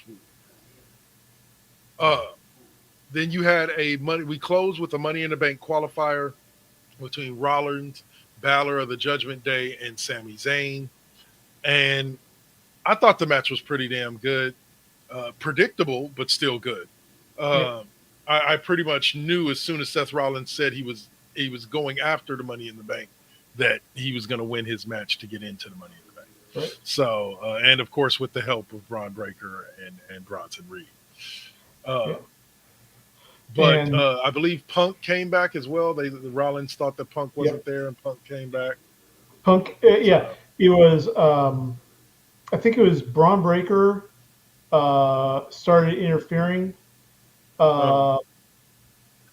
And then Punk came out to face Braun Breaker, and then Bronson Reed did a repeat to keep CM Punk neutralized, and gave Seth the win. Trying to remember back to Monday. Look, it was a week long ago. way away, though. Pretty much. All right, so then after Raw on Friday was the wonderful SmackDown. And we got, let's see what the total card was. Oh, they don't give a total card yet. Let's see what this one. We ended up starting out with a triple threat for Money in the Bank for the women's match with Naomi, Nia Jax, and Jade Cargill. We actually opened with the conversation between Bianca Belair and Naomi, I believe, in which Naomi asked if they could partner together again, blah, blah, blah, blah, blah. And Bianca, That's of course, not said. happening. So, but Jade comes out, then Nia Jax comes out, and we have our triple threat match to open the show. One that surprisingly to me, Naomi won. Not because I don't like Naomi winning. I love the fact that Naomi won, but it was just interesting to me because out of those three, I figured it was going to probably be Jax or Cargill. Naomi was third on my list, but she's first in the hearts of WWE creative. Yeah, apparently. Yep. And I mean, it was okay. I mean, it was good to go. I mean, I personally wanted Jade to, I want Jade to take Of that. course. Because You had big Jeff Cobb get his first win in WWE, or the emphatic win over the one and only, the man we just talked about earlier, R-Truth. But one of my favorite lines from SmackDown was R-Truth looking JC Mattel dead in the eye and saying, "I don't even know who in the world you are." That was just our truth. He's like, but you look like Solo. So the Solo look like it just yeah. And you go if you watch the clip on YouTube or on WWE X channel, you'll see Solo was fighting for his life trying to stay in character. He was fighting for his life because our truth had him dying. And that's just what we're gonna miss in WWE is exactly that. That sucks. We also Little had Jimmy. Los Garzas take on Javon Evans and Ray Phoenix, in which was, and what I'll say, I know we don't say these words around here often, it was an AEW style match. And it was a great match to watch, but it was an AEW style match in which it was just like a lot of high spots for the sake of a lot of high spots. And I believe Los Garza ended up getting the win because Ethan Page got involved, because Ethan Page will be defending the North American Championship against Ray Phoenix, Javon Evans, and then there's a guy that's going to be in it from AAA at Worlds Collide on Saturday. I'm looking forward to that one too. Yeah, that one's going to be an interesting one to watch. Let's see. All right, after that, you had Zelina Vega defeat Alba Fire in a non-title match. That's just perpetuating the storyline of the whole Chelsea Green versus Zelina Vega. We may see Vega drop the belt back to Then you had what was the main event of the day, a triple threat between Fatu, Andrade, and Carmelo Hayes. That, to me, was an amazing match. Those three in the ring, nothing but nothing but fire. That's fire. But and so, what's up? Well, I was going to say, can we address the elephant in the room when Damian Priest spoke his words about McIntyre's like, hey, give him his respect. And now he want to see Jacob Fatu. He wants to see him. I think that's gonna happen. We need to let this shit happen because I'm thinking SummerSlam. Yeah, because that match right there, that's gonna be a slobber knocker. Oh yeah, that will be a slobber knocker. They need to start using that word again because every match that Jacob Fatu is in is a slobber knocker. Yeah, because that man ain't got no shame and is willing to do whatever it takes to entertain. So. And then he's from Sacramento, California. Yep. And then that was a great. What's up? And don't forget about Cena, Logan Paul. We're gonna get to that. Yeah. I'm gonna get to that. But Andrade ends up getting the win surprisingly with this lineup of Andrade gets the win over Fatu and Hayes. I understood why Fatu didn't win. I didn't understand what the push they've been giving Carmelo Hayes recently. Why he didn't win this, why they gave it to Andrade over him. That's an interesting choice. But yeah, so you had Andrade going to the Money in the Bank. So now we have one spot left available in each the men's and women's Money in the Bank match. Those will be decided this week on Raw and SmackDown going into Money in the Bank. Yeah. Then we closed with Cody Rhodes coming out, talking to the crowd. He then brings out with an amazing introduction. Go Cody. Jey Uso had the whole crowd yeet, yeet, yeet. 4 words, or what is it? Four letters, 1 word. Yeet. There you go. Saw a compilation of a bunch of kids doing that at their graduations this last week, and it made me smile. Like one black girl was walking up, and she was like. And she just walked by the camera. I was like, yeah, there it is. And that, people, is why the World Heavyweight Championship is on Jey Uso. That right there, that reach, that popularity. I don't care what you think of him as in ring. That shit matters. I don't care what you like or don't like. I'm almost 50 years old. These gentlemen are 50 plus. None of us really care for the word yeet.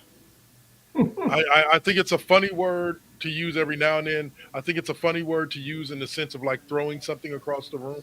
Like that was always the best definition of it for me. Like you yeeted it across the room. But but the word, but I still love the fact that Jey Uso uses it. It still gives me chills when he says his tagline, and when he comes out and you watch an entire crowd of 15,000 people, all with their hands in the air, all yeeting. They just need to stop. Stop stopping by the little white kids. I'm not a racist person, but half of them don't do it right. And that one little white girl, like 6 months ago, that was behind you doing this with the alligator arms, like, no, just stop. Just go find somebody that's got some rhythm. Anyway, like Snake or like Kung Fu, like. But Cody Rhodes comes out. Cody does his thing, gets everybody hyped up, brings out Jay. This leads to, of course, the black screen, John Cena coming out, and Logan Paul joining him. And John Cena cuts a promo that I love John, but you didn't mean a goddamn word that you said about Logan Paul. You did not mean a goddamn thing you said about Logan Paul, and don't act like you did. But he's out to ruin wrestling. He is out to ruin wrestling. Yeah. He is, and this promo proved it to me. Because if any of what he said happened, like yeah. Mm-hmm. So, but Cody drops one last line. They go back and forth for a quick minute, and then Cody drops one last line, talking about Logan Paul taking John Cena in the back and polishing his peacemaker, and then the fighting began. Hell yeah! And that shit, I'm serious. Like,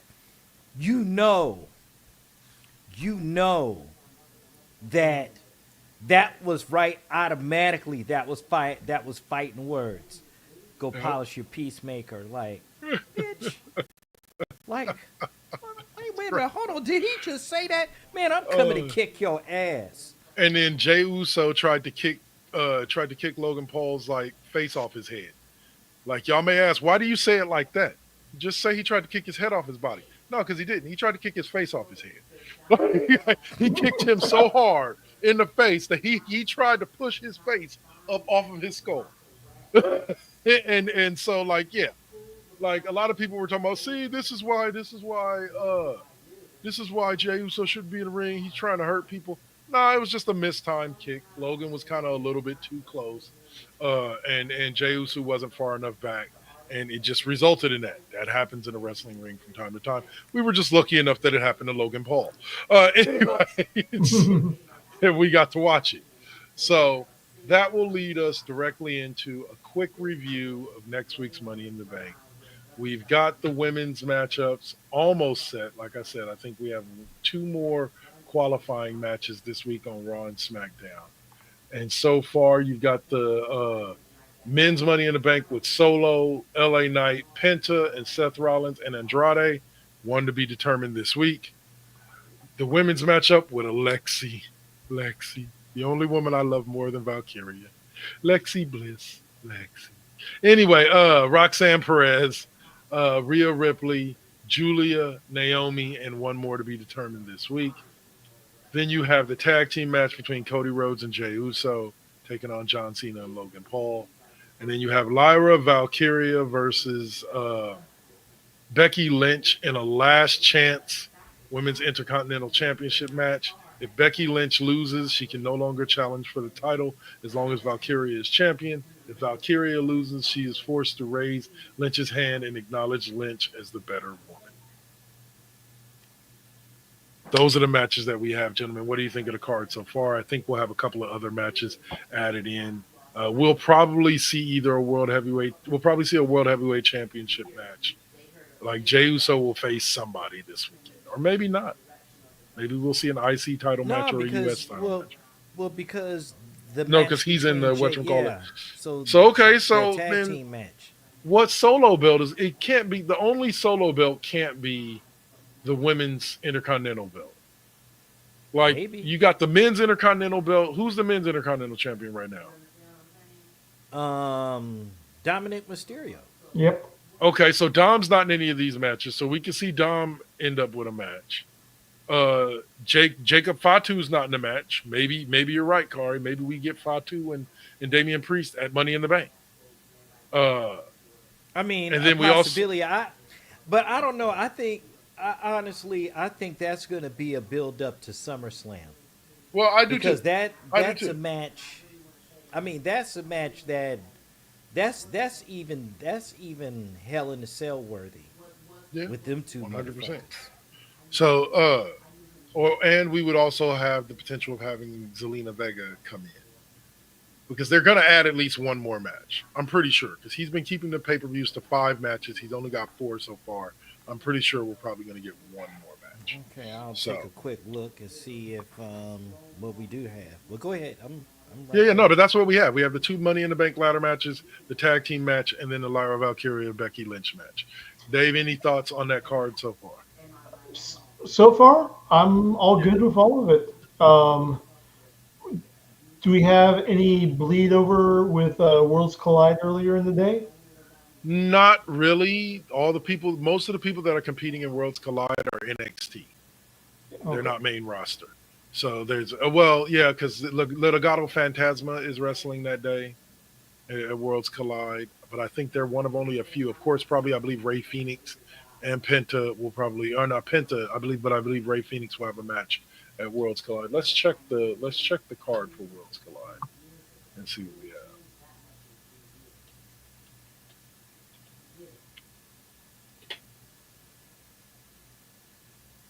They've announced quite a few matches. All right, so we've got Legado del Fantasma taking on El Hijo del Dr. Wagner Jr., Pagano, and Psycho Clown. Yeah. You got El Hijo del Vikingo Vikingo. versus Chad Gable. Mhm. Ethan Page versus Javon Evans versus Laredo Kid versus Ray Phoenix for the NXT North American Championship. Stephanie Baker and Lola Vice taking on Cheek Tormenta and Daliz in a tag team match. And then the Latino World Order, Dragon Lee, Jose Cruz del Toro, and Joaquin Wild are taking on Octocon Jr., Aerial Star, and Mr. Iguana. Okay. Those are all the matches that have been lined up for Worlds Collide. Yeah. Okay. So you don't really have any bleed over to Money in the Bank in regards to like. No, I was talking about like, um, It's excuse just me. straight up NXT, right? Yeah, Yeah. exactly that. Yeah. The WWE brand stuff with AAA stuff. So Yeah. Well, at AAA is WWE. Yeah. Don't doubt it, now, folks. If eventually AAA becomes WWE Mexico, like we're looking at it. I mean, it's possible. It's I can completely see it. possible. All right, guys. So that will close us out for the wrestling talk, and as always, it will take us into the Saints' favorite intro of the day, which is.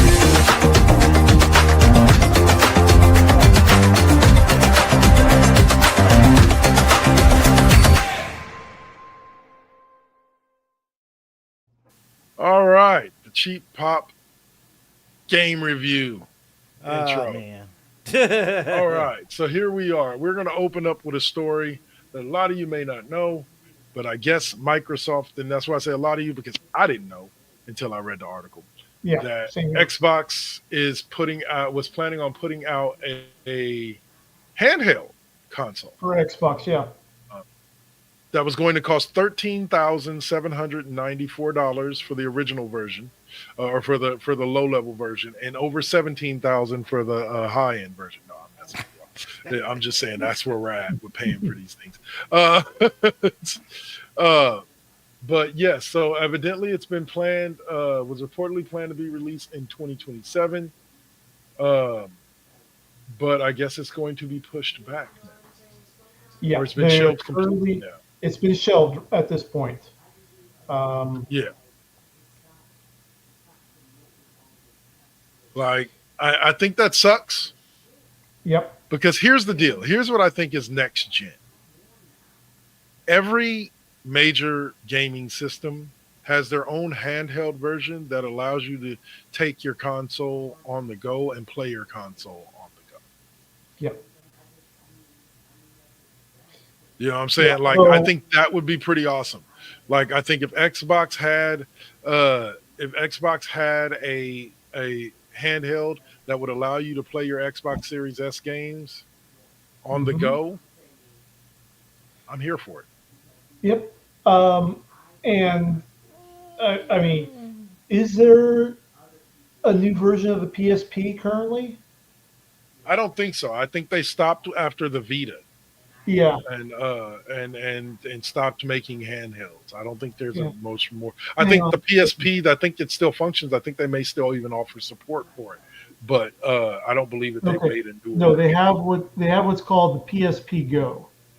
Okay, the PSP Go. Yeah. How big's the screen?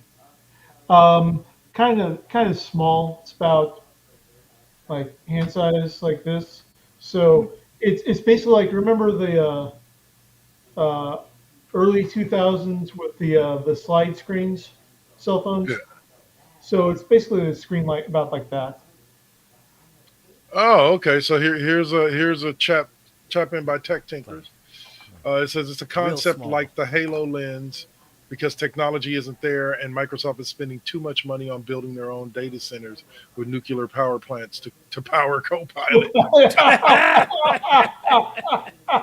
There you go, guys. Insider knowledge. That's why the handheld is not going to be put out. All right, Tech. Damn it. Wait a minute. When did Elon Musk buy Microsoft? Here's another thing I would love to see, though. Okay, guys, and I'm telling you, if anybody that's watching writes this movie, I want my motherfucking movie check. But you should write a movie where Microsoft specifically takes over the world. Like everything that we interact with is Microsoft, because there were the software wars, if you want to call them, and Microsoft won. You guys do the writing, dialogue, and everything else. Just give me my movie check for the concept. Anyway. Or shit, you can use Sony. Like, I don't know. Demolition Man did it with, maybe they'll do it in Demolition Man. Demolition Man did it with the fast food wars. And Taco Bell won the fast food everything was wars. Taco Bell. Yep. When we all know that Del Taco is the better Mexican American fast food franchise. You sure about that? Oh yeah. I think I think even technically if El Pollo Loco is the best Mexican fast food. But would El Polo Yoko? No, what the hell did I just say? Would El Polo Loco turn on us and side with Taco Bell in the wars? Hell no.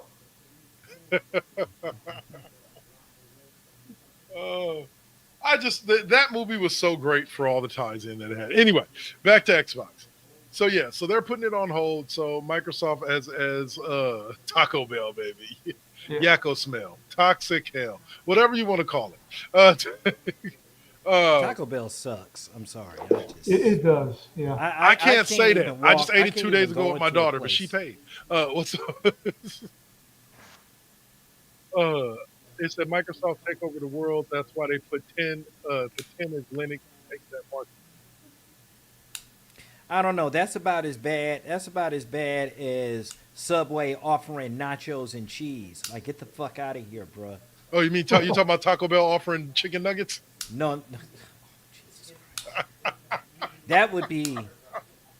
Well, I mean, shit. They already done did the nacho fries, so I mean, what else could be fucked up about it, man? Hello, Miss Kitty Bradshaw. Thanks for joining us and tapping in today. We do truly appreciate everybody that taps in. Hey, what's going on there, lady? How you doing? All right. So, yeah, Del Taco. Like, Del Taco, too. So, would Taco Bell align with Del Taco and El Polo Loco? I don't know. I fucks with Del Taco in the sense, well, because I mean, I can't get it because Taco Bell is the only thing that's offering on my side of the states. But Del Taco, at least they had the different styles of tacos and shit like that. You know, Del Taco Carbone. You know, with the regular. You know, I used to buy them shits. The chicken tacos, the quesadillas. Yeah, I buys them shits, but the rest of crinkle that cut crap, fries. like, I mean, come on, cheeseburgers at Del Taco. That's the only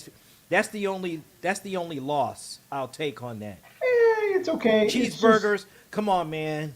It's a downscaled double double. That's all, really. Oh my goodness. That's You like guys are that killing would me be now. like In and Out serving tacos and shit. Yeah, Right. yeah. But That's just let's let's see. talk about my Jack in the Box tacos. Man, We hey, hey, hey, hey, get off that's the some good Jack in the shit right Box. there. Lay off the Jack in the Box. We Okay, don't, look, hey, man. we don't. As a former person who worked in the restaurant industry for a very long time, in the middle of the night, after a good night, maybe after a couple of blunts, Taco Bell Jack in the Box tacos are delicious. Yes. Okay, Oh, but wait a minute. What about the Snoop? What happened to the Snoop? hold on. What happened to the Snoop? Not the Hold on. But I will say this: Jack in the Box. That's what they're going to call themselves, Jack in the Bell. Jack in the Box has the greasiest tacos ever known yeah. to man. You, But that is part of the appeal, and that is part of why they are so damn delicious yeah. when you eat them. I don't I deny. think the only fast food taco that I think we're all going to agree on absolutely sucks are the Burger King tacos whenever they have those. Oh my God. That's even worse, dude. You know what, Dave? You're fired, bro. Dave, you get the fuck out of here, bro. Now, You bringing up Burger King tacos? Shit. now, Tech Tinkers says Taco Bell sucks, Tobey Maguire sucks, Saint, put the gummies down. I don't use Oh. gummies. No. See, I don't use gummies. I still like to. Well, we don't talk about that. Yeah, we'll talk about that later. We'll talk about that. Look, I'm telling you, move to Oregon where we literally have weed shops co-joining the local upscale burger franchises. Oh, my Okay, God. like we got like a something that's close to Five Guys except better. And Well, I can't even eat Five Guys, man. They use peanuts. And no, they use this one, peanut oil, dude. they don't use peanut oil on up here. On Yeah, that one. and no, they use peanut oil. Period. I can't. Oh, yeah, I no, can no, I'm never talking eat about- at Five Guys. I'm I talking can about never eat there. I'm talking about the Oregon version of Five Guys. They don't use peanut oil. Oh, they don't. Then No, they maybe do I might have a chance. I might have a shot. Yep. All right, So all right, yeah, guys. I So already got Dirk Suave interested because showing him photographs like, okay, it's one building. On one part of the building, you can go in, get your dank. The other part, enjoy a tasty burger and fries. I'm It's telling you, man, it's one-stop gonna go that way. It's gonna Yep. go that way. Just like, hey, guys, hey, don't get me wrong. Smart parents will have their kids selling Girl Scout cookies and candy for Yep. out in front of pot clubs. Smart Yep. parents. People can say whatever they want about having their kids around that stuff. But when you sell out day one, because everybody that comes out buys a box and you got back orders, Yep. Oh, especially Girl Scout. Oh yeah, man. Especially my lemons and my You already know. You already know, Kev. You already. You already know. All right, We so took gentlemen, 2 years of that. Yeah. and what is a surprise to no one? And what is a surprise to no one? GameStop stock takes a big hit after the controversial announcement that they have purchased 500 million Bitcoin that depleted around 10% of its cash reserves. Oh, that sucks. Yeah. GameStop. Yeah. You know what? GameStop is just taking.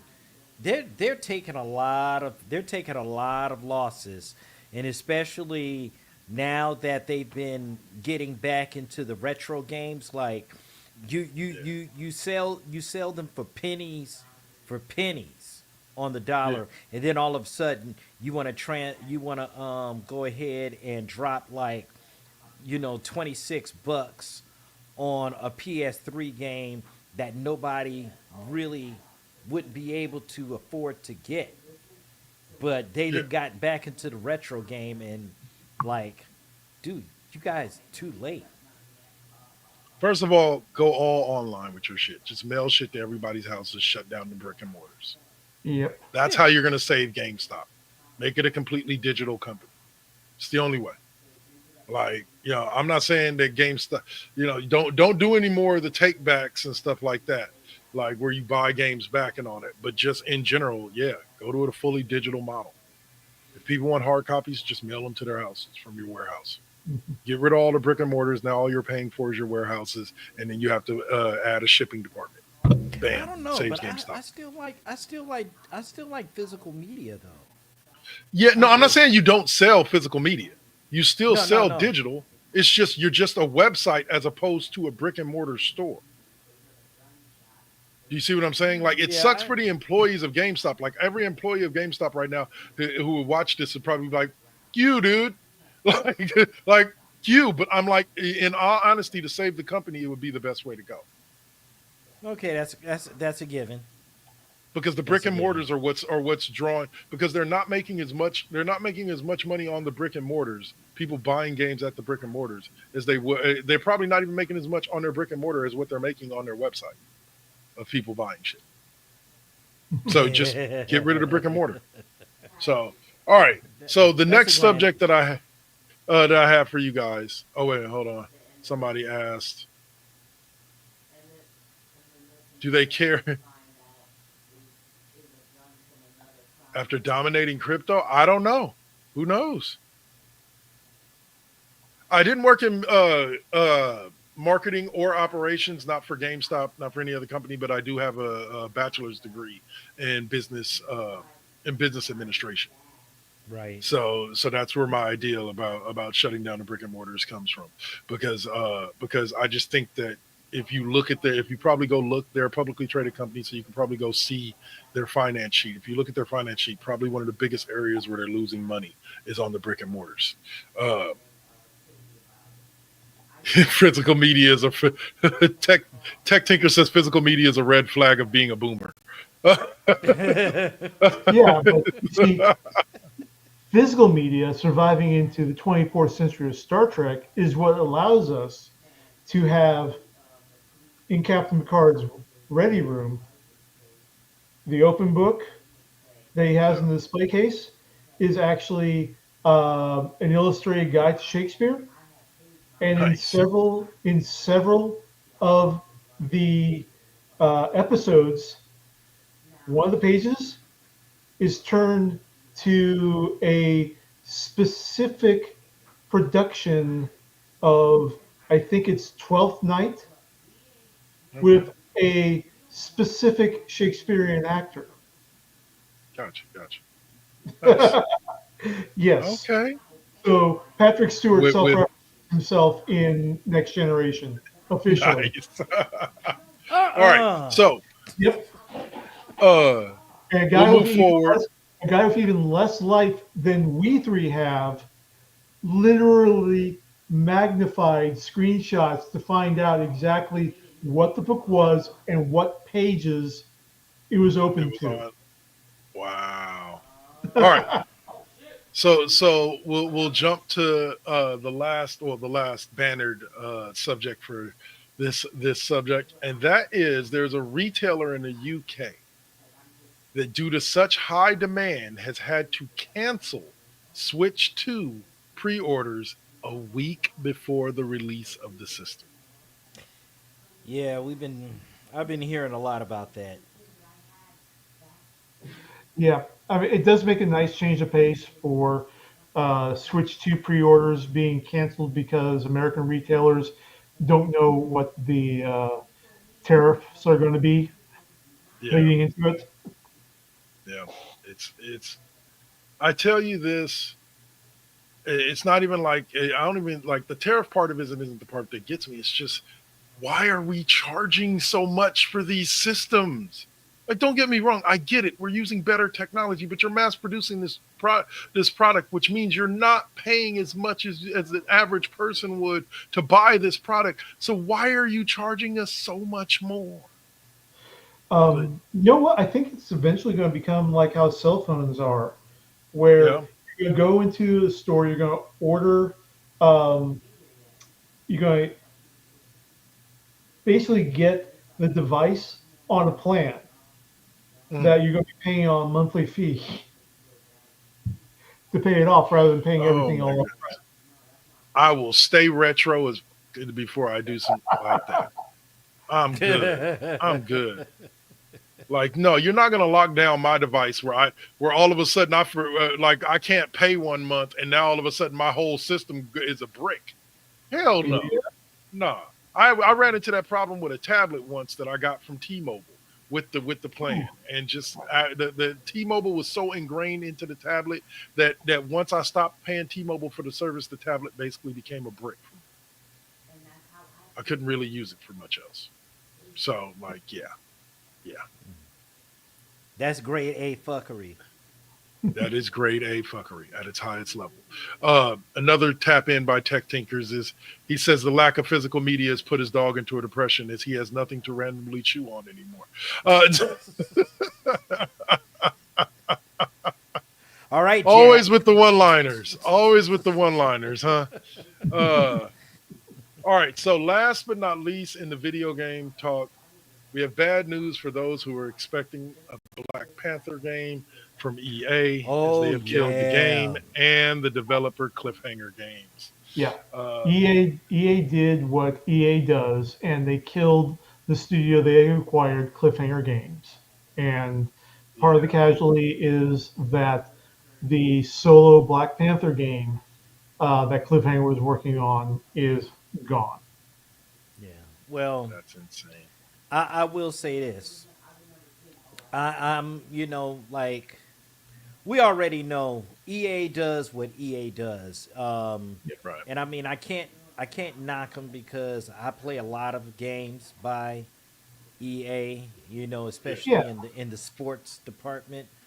But well, actually, not so much of the sports department because they've been actually doing more indie games, like the game Zao and that came out a couple of years ago, and then you have Immortals, which our friend Daniel Daniel Worked on that Super game, yeah. was part of that. But what's really sucking to me is that all of these companies that EA has acquired, and these fuckers, like, they kill it off.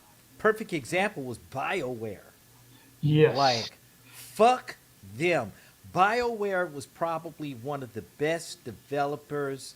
Like, I mean, the reason for Mass Effect is Yeah. BioWare. You know what I'm saying? Yep. And come on. Like- on. It's just, yeah. They pick up companies and then they throw them, they throw them out. Think about that. You got what was the name of that company that did Mercenaries? That was EA.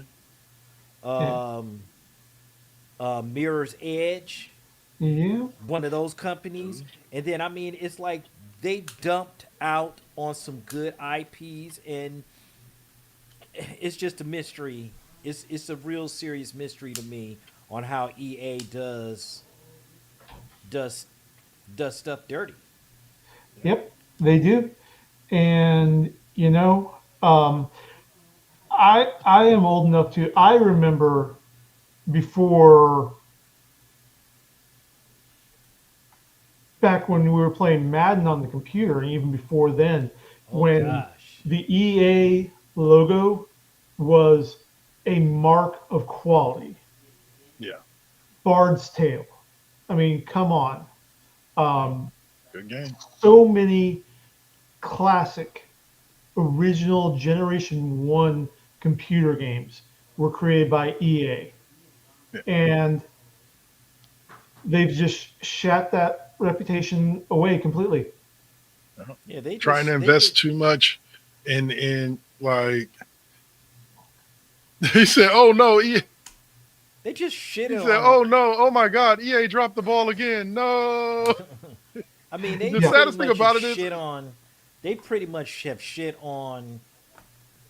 They pretty much have shit on anything that that they. Origin it's EA Studios. are in the trash. Yeah. That's exactly There right. you go. Origin Studios. I mean, my God. Oh, let's not even Ultima. talk about Origin. Ultima, Wing Commander, on and on and I on. want more Wing Commander. I want Wing Commander with today's graphics. It would be so damn savage because it was Yep. good for its time. Anyway, Yep. Yeah. but no, yeah, like, but I laugh at the oh my god EA, because I just picture like a Wednesday, like dry, like no emotion face of just, oh my god, EA dropped the ball again. No, because it's such a Ah! common, it's such a common thing that Yeah. EA It's just Hold on. shit up. it's a trope. Hold Yeah. up. What's Hold up? on. Kitty Bradshaw with the biddies. Yes. Yeah. That's what I'm talking about. Thank you for That's what the I'm thank you talking for the about. drop. We appreciate you as Thank you. always. Thank you. Want to say, but yeah, so it's just a matter of, it just sucks that it was a game that I was really looking forward to, that they did it to. I know that's happened to a million other people, yourselves included, but damn, I was kind of looking forward to the Black Panther game. Like, Yeah. but, Well, oh I well. mean, Like I said, playing, the Spider-Man Insomniac games, there's so much that is great about the mechanics of that game that Yeah. could be applied to so many other Marvel properties, Daredevil, Black Panther, et cetera, et cetera. well, I mean, we at least still get the 1943. So now if they kill off 1943, then yeah, I'm gonna be like, fuck you. But Next episode, we banner reads, EA well, kills no, I off mean, 1942 because Saint said something on Cheap well, Pop no, well, Podcast. and I mean, I'm really looking It's forward. now I'm really personal. looking forward to it because we're talking about Captain America, Black Panther.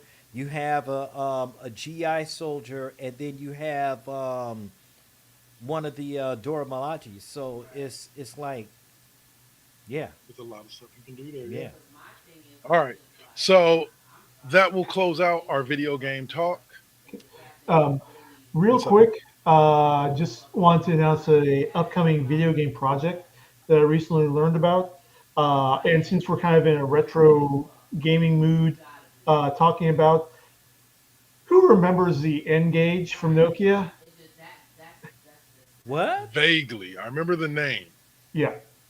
So this was the first phone where they were planning on launching, where it was a combination phone and portable gaming station, Yeah. where the whole concept of mobile gaming evolved. So Oh.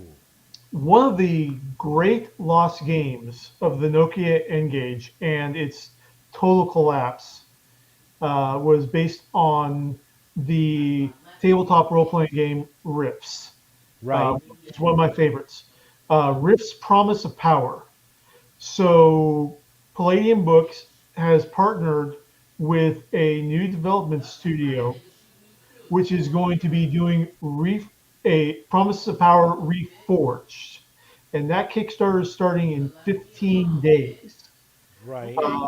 So they're bringing the game back with updated graphics, uh, new screen, and they're switching it for, I believe, full mobile phone in there. Okay. So yeah, so rather We than may the be seeing a tiny revival.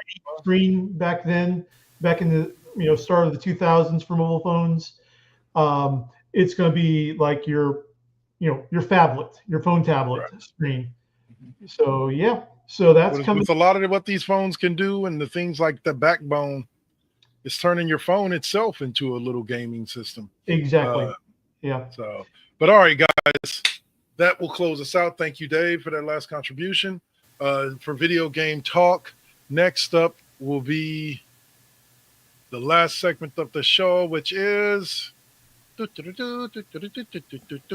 can we find you next? Okay, we need Cheap music Pop Podcast. behind this shit, man. Come on, dude. I'll figure it out this week. Man. Yeah. I got to work on a new Or intro some shit. for KD5P anyway. Saying you're the one with the so- music connections, man.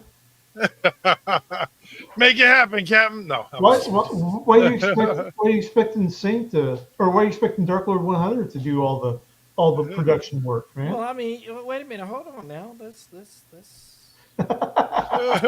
Messing with you. All right, y'all. So, going ahead, Dave, kick us off. Tell us what's going on the night shift. Where can we find you next? I will be back on the night shift with Spider-Man Miles Morales. Missed the last couple of nights with my Horizon Zero Dawn playthrough, but doing better today. So we're going to be swinging at with Miles tonight. All right. And Saint, yourself, sir? I may just go on ahead and slide a little something with MVT Deuce. I wanted to do just a small short one, just a little bit, but we're gonna bring some music and probably dropping a couple of new tracks in there tonight. So we'll see. But that happens after the classroom, so yeah, All right. I have to do one tonight.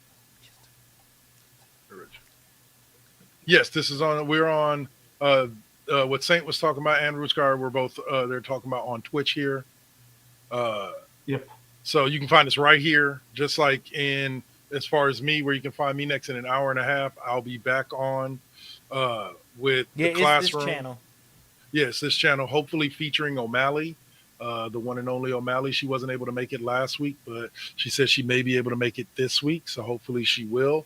And we'll be able to talk NBA finals, Eastern and Western Conference finals and the results of those, some NFL good news, and also some NBA offseason news involving the draft as well. So be sure to tap in for all of that. That'll be tonight at 6 p.m. And then as far as video gaming, I will be back probably tomorrow. I've been getting an itch to drive, and so I'm thinking I might do a pop-up stream of yes, a lot of like diverse collection show, but a pop-up stream of Gran Turismo 7. That game is so damn beautiful.